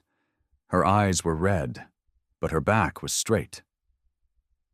"You should eat something," Evelyn said. Mara shook her head and reached for her phone instead. She knew she shouldn't look. She looked anyway. The headline sat at the top of the local news feed, bold and cruel. "Widow under influence of biker gang," lawyer claims. Beneath it was a photograph of Cole being led into the courthouse, his wrists cuffed, his jaw tight. The article called him a predator who preyed on grieving women. It called Mara fragile, manipulated, a victim who did not yet understand she was a victim. She set the phone down like it had burned her hand. "None of it is true," she whispered. "I know," Evelyn said. "But truth takes longer to travel than lies do." Around 9 that morning, Grant arrived at the office wearing a dark gray suit and an expression of careful sympathy. He carried a leather folder under one arm and 2 cups of coffee, as if this were simply 2 old friends meeting to talk business. "I won't stay long," he said, setting 1 coffee near Mara without asking if she wanted it. "I only came because I care what happens to you and that baby." Mara said nothing. She held her son a little tighter. Grant opened the folder and slid a single document across the desk. "This ends everything today. You transfer the company to me. You issue a statement saying you were misled by the club, that grief clouded your judgment. In exchange, I clear every debt by tomorrow morning. I'll pay you a fair monthly amount so you and the baby never have to worry again." "And Cole?" Mara asked quietly. "Cole made his choices," Grant said. "I'm only offering to save you from his." Mara looked at the paper. She thought of the foreclosure notice sitting in the drawer. She thought of Sam and the other workers who had not been paid. She thought of her son, asleep now in Evelyn's arms, and how easily a stranger with a clipboard could decide he did not belong with her. Her hand moved towards the pen. Grant's shoulders eased. Just slightly. Just enough that Mara saw it. The small release of a man who believed the hardest part was already finished. It was the same look he'd worn in the hospital room with the flowers, the same practiced patience. He had expected this. He had counted on it. Mara's hand stopped an inch from the paper. "You already knew I'd sign," she said. "I know that you love your son," Grant said gently. "That's not the same thing." Evelyn stood, the baby stirring against her. "Get out of this office, Grant." Grant closed the folder slowly, unbothered, and left without another word. For a long moment Mara sat perfectly still, staring at the empty doorway. "He was so sure," she finally said, like he already knew how the story ended. Evelyn set the baby gently in his bassinet and knelt in front of Mara, taking both her hands. "Daniel didn't leave you that warning so you could save a building, sweetheart. He left it so you'd remember not to let fear pick your friends for you." Mara's phone buzzed. A message from Cole's lawyer. "Cole remains in custody overnight. He has said nothing that implicates you and refuses to discuss anything that could damage your case. He asked me to tell you he is not afraid." Mara read it twice. Then she picked up Grant's agreement, still resting where she had almost signed it, and tore it cleanly in half. That evening, she packed up the office, gathered the baby's things, and drove home with Evelyn following behind. They sat together at the kitchen table with a legal pad between them, the lamplight warm against the dark windows. "Start with everyone he's frightened," Mara said, picking up a pen. At the top of the page, she wrote one name first. Rosa Medina. The knock came so soft that Mara almost didn't hear it. She opened the door to find Lily standing on the porch, still in her scrubs, her car keys clutched tight in one hand, like she wasn't sure she should have come at all. "I have class in an hour," Lily said. "I can't stay long. I just needed to see you." Mara stepped aside and let her in. The baby was asleep in the bassinet by the window, and Evelyn was at the stove, though she turned the burner low when she saw Lily's face. "Is Cole all right?" Mara asked. "He's fine. He's strong. That's not why I came." Lily sat down at the kitchen table, her hands folding together like she needed something to hold on to. "He made all of us stay away, every single one. He told the club that if any of them came near your house or your office right now, the lawyers would use it against you. He said it doesn't matter what happens to him. He said clearing his name isn't as important as you keeping your son." Mara felt her throat tighten. "He shouldn't have to choose between the truth and me." "He didn't see it as a choice," Lily said. "That's just who he is." She reached into her bag and pulled out a folder, sliding it across the table. "There's something else. A veterans legal fund reached out to my dad a while back, before any of this happened. They help military families with all kinds of trouble. I called them this morning and told them about Rosa, about her daughter-in-law. They said they'd help. They're willing to cover whatever Rosa's family needs. And I found an immigration attorney willing to look at the case for free. He used to work with the fund. He's already read what little we sent him. He says there's a real path forward for them, no matter what Rosa decides about testifying." Mara opened the folder and looked at the papers inside. Real names, real signatures, not promises typed up to sound comforting, but actual help, waiting. "Grant convinced her no one would stand beside her," Mara said slowly, almost to herself. "That's how he does it. That's how he did it to me, too. He makes you believe you're alone, so you'll do whatever keeps you safe." Evelyn turned from the stove. "You're not alone. But you have to show her that, not just tell her." Mara closed the folder gently. "I need to find her." Lily nodded like she'd expected this. "I have to get to class, but I want to help. Let me know what you need." "I need you to stay with the baby," Mara said. "If I show up with Cole's daughter beside me, Rosa might run before I even open my mouth. She's already terrified of anyone connected to all this. Lily's face fell for just a moment, but she nodded again. Okay, I'll watch him. Just be careful. By early afternoon, Mara, Evelyn, and Lily, before she left for her shift, had traced Rosa's path through half the town. It started at the small grocery near the old highway, where a cashier remembered Rosa buying formula for a grandchild. It led to the community center, where a volunteer recalled her name from a food donation list. Finally, at a small church on the edge of town, a woman folding blankets in the fellowship hall looked up when Mara asked. Rosa Medina, the volunteer repeated, glancing between Mara and Evelyn like she was deciding whether they could be trusted. She's been staying at the shelter out past Miller Road. It's private, church-run. We don't give the address to just anyone. Please, Mara said. I made her a promise. I need to keep it. Something in her voice must have convinced the woman, because she wrote the address on a scrap of paper and pressed it into Mara's hand. Lily left for class with the baby's diaper bag already packed, promising to call the moment she arrived home. Evelyn offered to come along, but Mara shook her head gently. I need to go alone, she said. Just me and what Daniel left behind. She took the attorney's documents, the folder from the legal fund, and Daniel's worn notebook from the drafting table drawer. She placed them carefully on the passenger seat and drove west as the sun began sinking toward the hills. The shelter sat behind a stand of old oak trees, a plain building with a small chapel attached, the kind of place built to be found only by those who needed it. Mara parked, gathered the folder against her chest, and walked inside.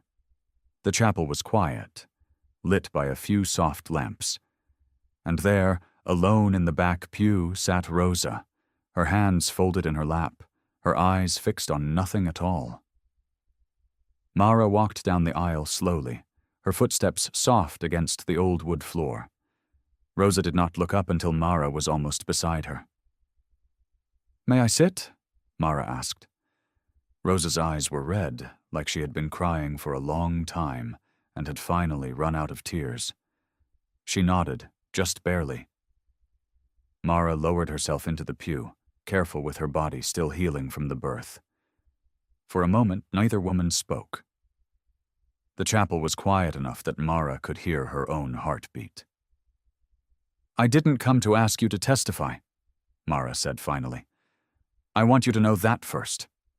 Whatever you decide, I'm not here to change your mind.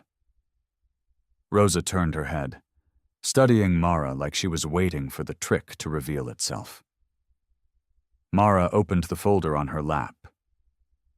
This is from a legal fund that helps military families. They already know about your daughter-in-law. They said they'll help her no matter what. And this, she pulled out a business card, is an immigration attorney. He works with the fund. He already looked at what little I could tell him, and he says there's a real path forward for her, for your grandchildren too. Rosa's hands trembled as she took the papers. She read them slowly, her lips moving without sound, like she didn't trust her own eyes. This is not a trade, Mara said. I'm not asking for anything in return. If you never say a word about Grant, this help still stands. It's already theirs. It was never mine to hold over you. Rosa's breath caught. Grant always said help came with a price. He said if I ever wanted to keep my job, keep my family safe, I had to do what he told me to do. Everyone always wanted something back. Her voice cracked. Why don't you? Because that's not how my husband lived, Mara said softly. Daniel believed that if you help someone and expect something in return, it stops being kindness. It becomes a debt. He never wanted anyone to owe him anything. He just wanted people to be okay. Rosa pressed a hand to her mouth, and for a moment she simply wept. Mara did not reach for her. She only waited, letting Rosa have the space to feel whatever she needed to feel. I saw the news, Rosa finally whispered. About the biker? Cole. They said he was arrested. that he had stolen things, that he hurt people. She shook her head. I panicked. I thought if they could do that to him, a man everyone said was dangerous, then Grant could do anything to me, to my grandchildren. I ran that same night. I understand, Mara said. I really do. Rosa wiped her face with the back of her hand. There's something I never told anyone, not the police, not you. She looked toward the front of the chapel, then back at Mara. Your husband gave me something before he died. He said if anything ever happened to him, I should keep it safe. He was afraid Grant would destroy anything written down, so he made a recording instead. Mara's chest tightened. A recording? Rosa nodded and stood, walking toward a small door near the altar. She unlocked a wooden cabinet with a key she kept on a chain around her neck, reaching inside until her fingers found a small object wrapped in cloth. She carried it back and placed it in Mara's hands. It was an old audio recorder, the kind with actual buttons and a tiny speaker. He never told me what was on it, Rosa said. He just told me to keep it hidden until it mattered. Mara held it carefully, like it might break. It matters now. Rosa straightened her shoulders, something steadying in her eyes. I'll come with you. I'll give a statement. I'm done hiding. They gathered their things and left the shelter as the last light faded from the sky, the oak trees casting long shadows across the gravel path. Rosa paused by the car, glancing back at the chapel one last time. Mara, she said quietly, that recording, I think it will show that your husband's death was not an accident. The private room behind the chapel had one small table and 4 folding chairs. Someone had brought in a lamp, since the overhead light flickered like it might give out any minute. Mara set the recorder in the middle of the table, like it was something sacred. Lily sat close to Evelyn, their hands almost touching. The attorney, a quiet man named Mr. Foster, had his notepad ready but had not written anything yet. Rosa stood near the door, arms crossed tight over her chest, like she was holding herself together. Are you ready? Mara asked no one in particular. Nobody answered. Nobody needed to. She pressed the button. There was static first, the sound of a room with bad acoustics. Then Daniel's voice came through, a little tinny, but unmistakably his. Mara's hand flew to her mouth. She had not heard his voice in 5 months. It hit her like a physical thing, a weight against her chest. I have the invoices, Grant, Daniel's voice said, steady but tense. 3 companies, same address, same bank routing number. You've been billing clients twice and pocketing the difference. Grant's voice answered, smooth at first. Daniel, you're tired. You're seeing things that aren't there? I'm not tired. I'm careful. That's the difference between us. A pause. Then Grant's voice changed, the charm dropping away like a mask sliding off. You don't want to do this. You have a wife, a baby coming. You really want to spend the next year in court instead of watching your kid grow up? Is that a threat? It's a fact. Accidents happen on job sites all the time, Daniel. Falls, equipment failures, things nobody can predict. Grant's voice turned almost gentle, which made it worse. And after, well, grieving widows are easy to talk to, easy to frighten. She'll sign whatever I put in front of her. The recording cut off there, static swallowing the rest. Nobody in the room moved for a long moment. Evelyn had gone pale, her hand pressed flat against her mouth. Lily was crying without sound, tears sliding down without any noise to go with them. Mara stared at the recorder like it might keep talking if she waited long enough. He knew, Mara whispered. He knew what Grant might do to him, and he still kept pushing. Because he wanted the truth out, Rosa said quietly from the doorway. That's who your husband was. Mr. Foster finally spoke, his voice careful. This establishes motive, threats. It doesn't capture the accident itself, but combined with what we already have, it changes everything. Rosa stepped closer to the table. There's more. Grant didn't create those false files alone. He forced a young man, a computer technician, works out of a shop off Route 9. Grant threatened to report him to immigration, said the boy's papers weren't in order. I don't know if that was even true, but the boy believed him. He built the altered laptop files under threat. I saw him carrying a laptop out of Grant's office 2 nights before the police found one at the clubhouse. I didn't understand what I was looking at then. I do now. Mr. Foster began writing quickly. Do you know his name? Marcus. I don't know his last name, but I know the shop. I can take you there. The room went quiet again, everyone absorbing the weight of what they now held. Mara looked at the recorder, then at Rosa. Thank you, she said simply, for keeping this, for carrying it as long as you did. Rosa nodded, but her eyes were wet. I should have said something sooner. You said it when it mattered, Mara told her, echoing her own words from earlier. By the time investigators arrived, the sky outside had begun to lighten at the edges, gray turning slowly to gold.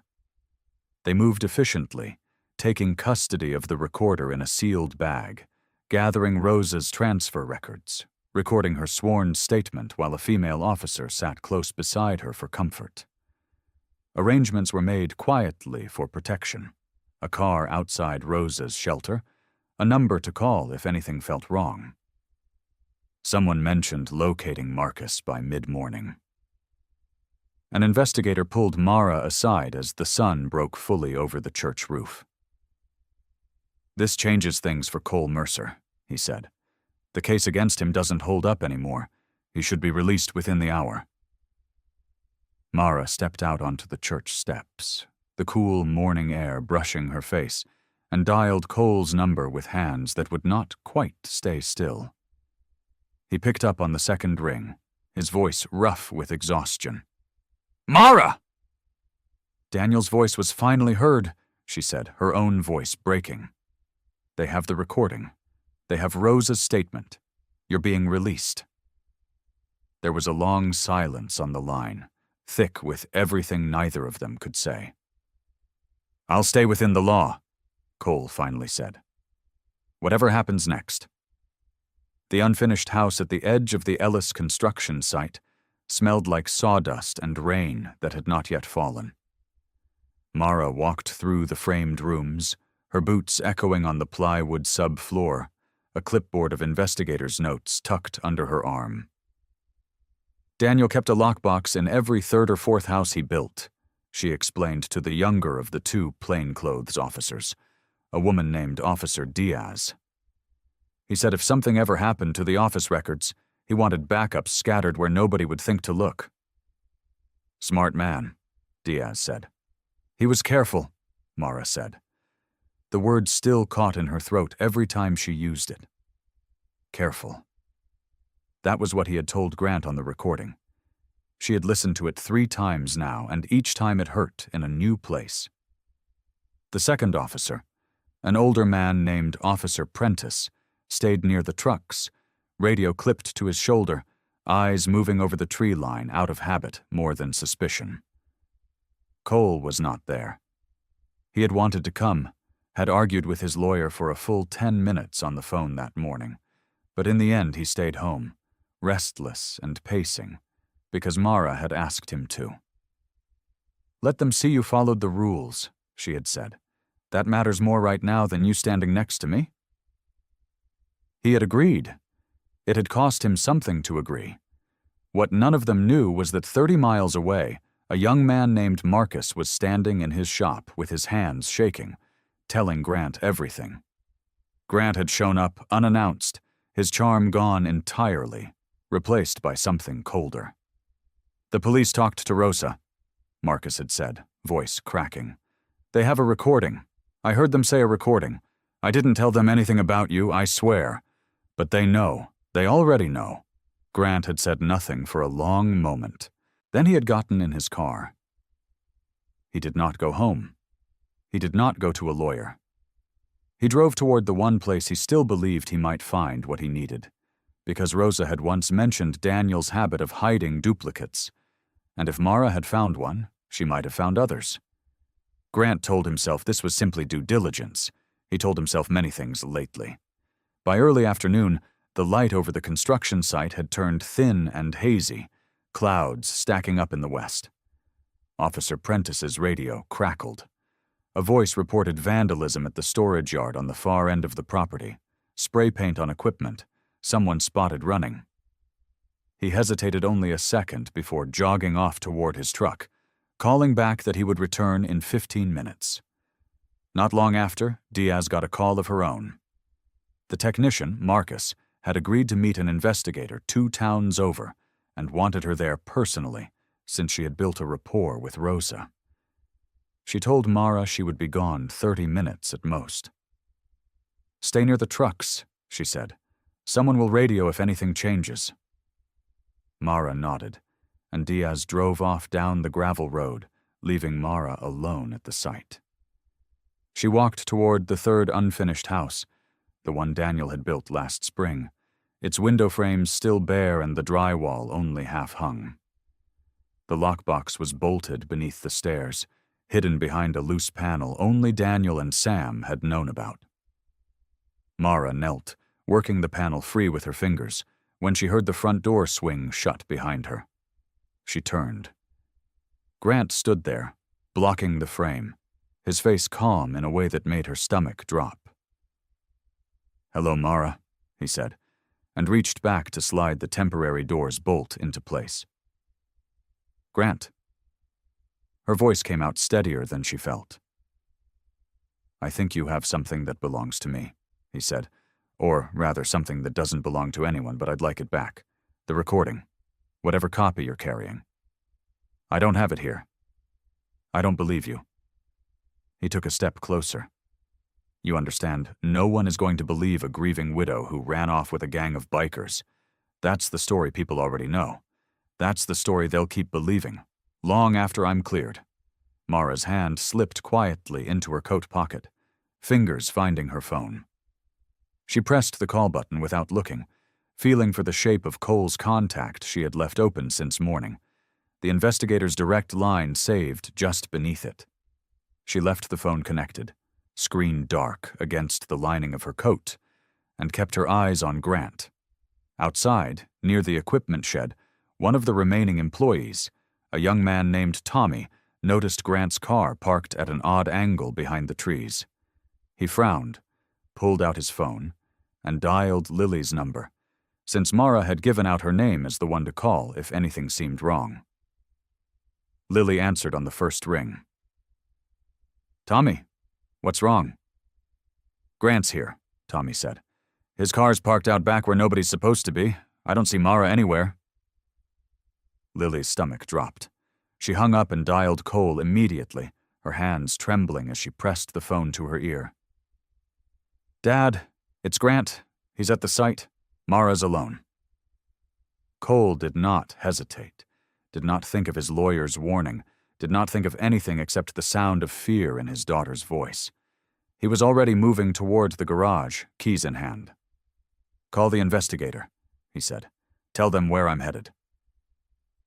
He swung his leg over the motorcycle, the engine roaring to life beneath him, and tore out of the driveway toward the construction site, gravel spraying behind his back tire as he opened the throttle wide.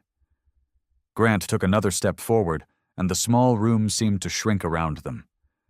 Rain had started to tap against the bare window frames, a soft sound that did nothing to soften his face. "You want to know something?" Grant said. "The mountain was supposed to keep the secret. Steep grade, bad weather, an old truck with old brakes. Nobody questions a widow dying on a road like that. It rights itself." He tilted his head, almost admiring his own plan. "I cut the line myself. Took me 4 minutes." Mara's whole body went cold, but she kept her eyes locked on him, willing her voice to stay even. "And Daniel?"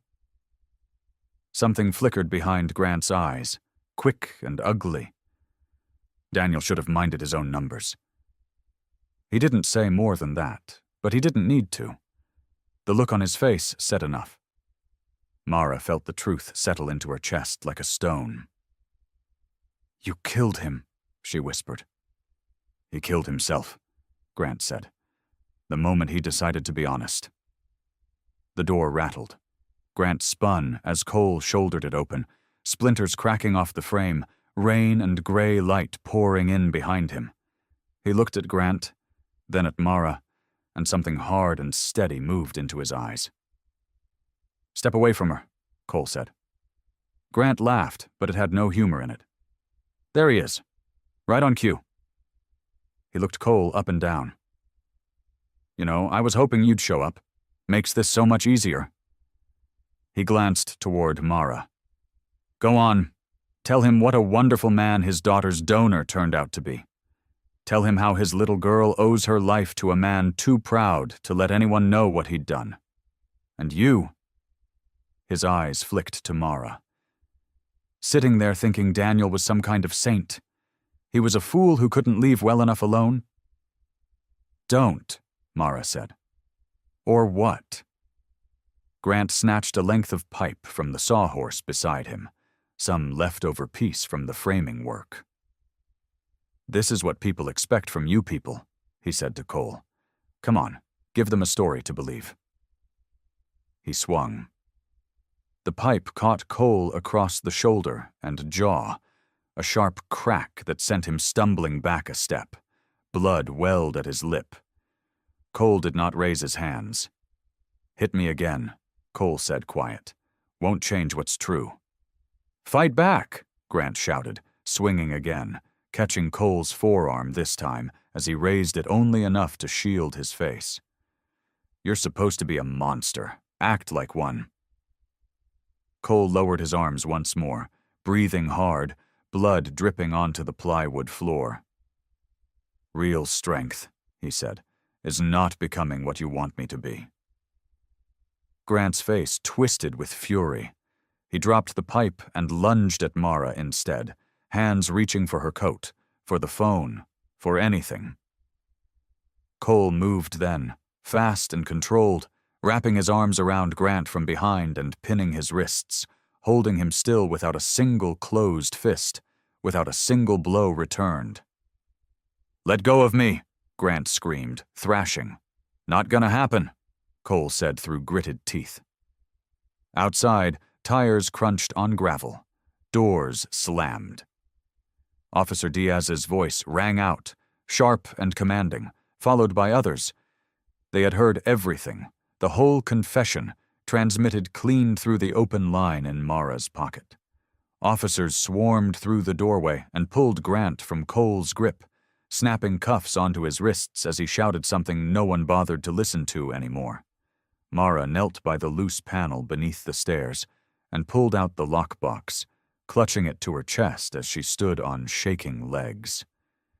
She stepped past the officers, past Grant's furious face, and found Cole leaning against the doorframe, blood on his lip, and a darkening bruise already rising along his jaw. "Are you hurt?" she asked. Cole managed a small, tired smile. "I'll live." He looked at her carefully, eyes moving to her middle, to her face, checking. "You and the baby, are you safe?" "We're safe," Mara said. "Because of you." That evening, the hospital room was quiet except for the soft beep of a monitor and the doctor's low voice as he cleaned the cut above Cole's eyebrow. Mara sat in the chair beside the bed, the lockbox resting on her lap. Her fingers still trembling slightly from the day. An officer stepped through the door, hat in his hands. "Mr. Mercer," he said, "the charges against you are being dropped. Given what came through on that recording, this case isn't holding together anymore. Not for you, anyway." Cole let out a slow breath, and Mara reached over and took his hand. The next morning, a lead investigator stood in front of a small crowd of reporters and read from a folder thick with paper. Rosa's records, Daniel's audio recording, the mechanic's report on the cut-break line. a written statement from the computer technician who admitted Grant had paid him to alter the files on the stolen laptop. Grant's own confession, caught clean on Mara's phone.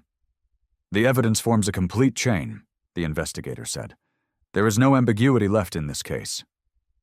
Charges against Cole were dismissed that same afternoon. The child welfare inquiry closed within the week, the caseworker telling Mara quietly that she was sorry it had ever been opened. Grant was formally charged with Daniel's murder, the attempted murder of Mara and her unborn son, fraud, evidence tampering, and witness intimidation. The list of charges filled an entire page. Mara read it twice, sitting at Daniel's old desk with baby Daniel Cole asleep against her shoulder. She did not feel triumph. She felt tired and relieved, and something like grief all over again because justice did not bring Daniel back. It only proved he had been right. The weeks that followed blurred together into a rhythm of hearings and preparation. Mara met with prosecutors in small, windowless rooms, going over her testimony again and again until the words felt worn smooth. Rosa sat beside her more often than not, her hands folded tightly in her lap, still afraid, but no longer silent. Lily came after nursing classes to hold the baby so Mara could focus. Evelyn brought food to every meeting, insisting that no one should have to fight for justice on an empty stomach. At the company, Sam Reynolds called a meeting of the remaining employees. Mara stood at the front of the room, her son sleeping in a carrier against her chest, and told them the truth. The company had been stolen from twice, once by Grant's greed and once by grief. She could not promise the road ahead would be easy, but she promised it would be honest. One by one, the workers who had left came back. Contracts that had been canceled were slowly renewed, client by client, as word spread that the accusations against Mara and the bikers had been lies. Cole and the club showed up on weekends, unpaid, hauling lumber and running wiring, never asking for credit and never taking any. Doc stitched up scraped knuckles and taught basic first aid to anyone who wanted to learn. He told Mara once, quietly, that helping build something instead of just holding it together while it fell apart felt like a different kind of medicine. Several months later, Grant's trial reached its final day. The courtroom was full, reporters in the back rows, employees and bikers filling the benches behind Mara. When she was called to speak, she stood slowly, her son now old enough to stay home with Evelyn, and walked to the front. She did not raise her voice.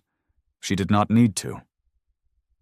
"Grant Vail believed that fear made good people powerless," she said, looking not at the prosecutor, not at the jury, but directly at Grant. He was wrong. Fear only makes us quiet for a while. It does not make us weak, and it never makes the truth go away. The jury returned a guilty verdict on every charge.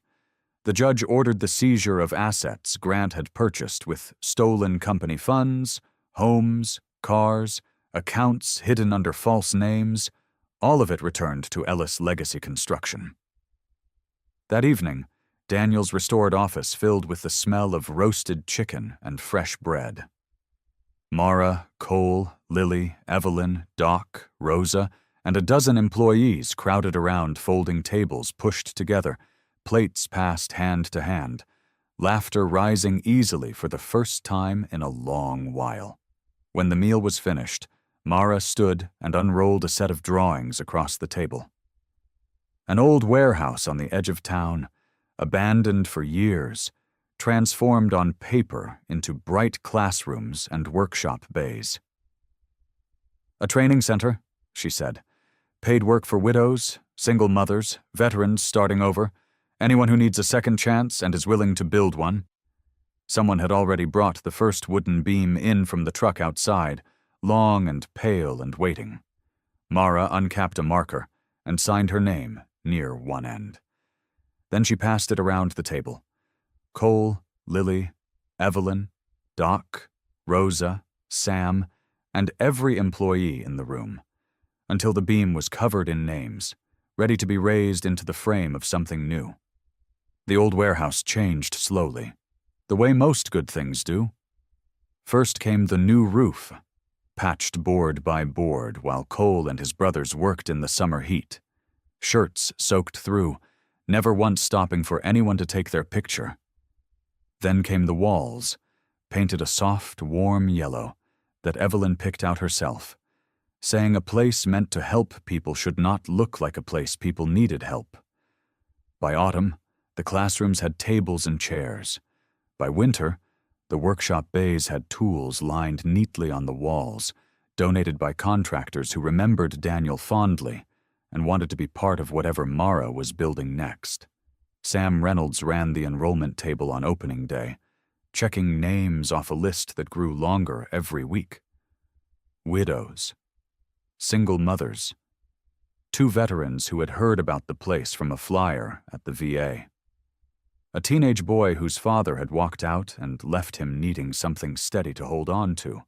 Rosa managed the books with the same careful hands that once hid Grant's secrets, except now every number told the truth.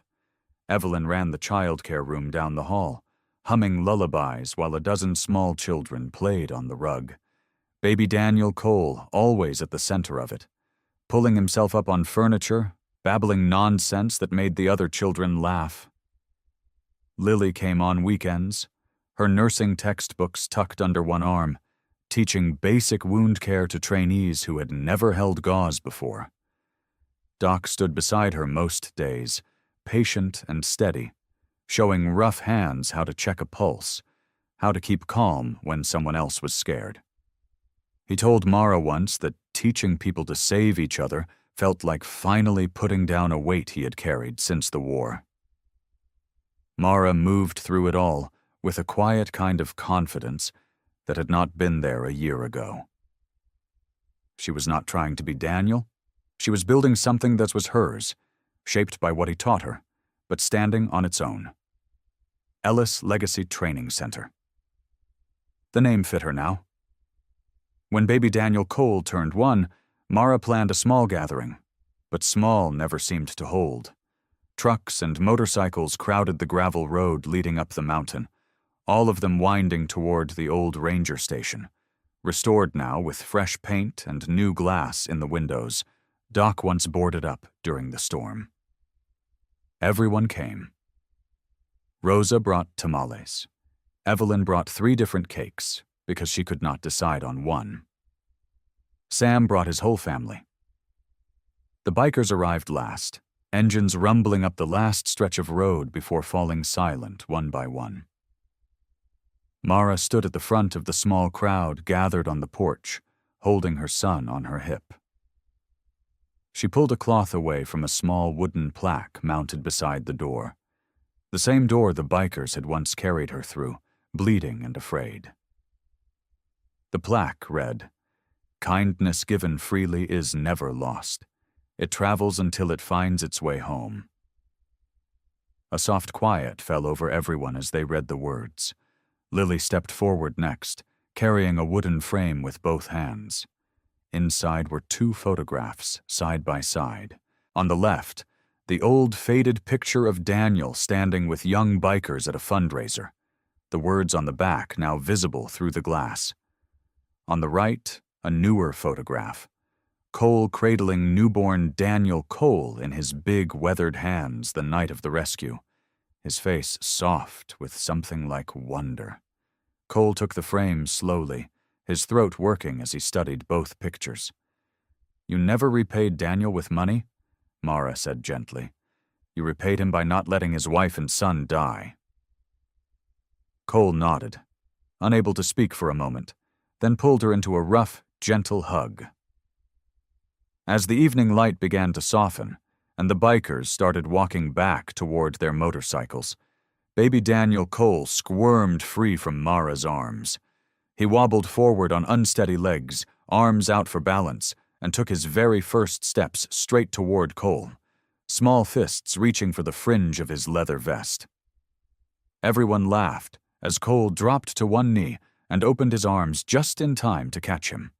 Mara stood watching. the training center glowing faintly in the valley far below, its windows lit gold against the darkening sky. She looked down at her son, safe in Cole's arms, surrounded by bikers and nurses and mothers and workers, all of them tied together by one man's quiet goodness. "Your father," she whispered, "is still building things." Above them, the storm clouds that had gathered earlier in the day finally broke apart, revealing a wide, clearing sky. I hope you like this story. Please share what's your favorite part of the story and where in the world you are watching from. Have a wonderful day.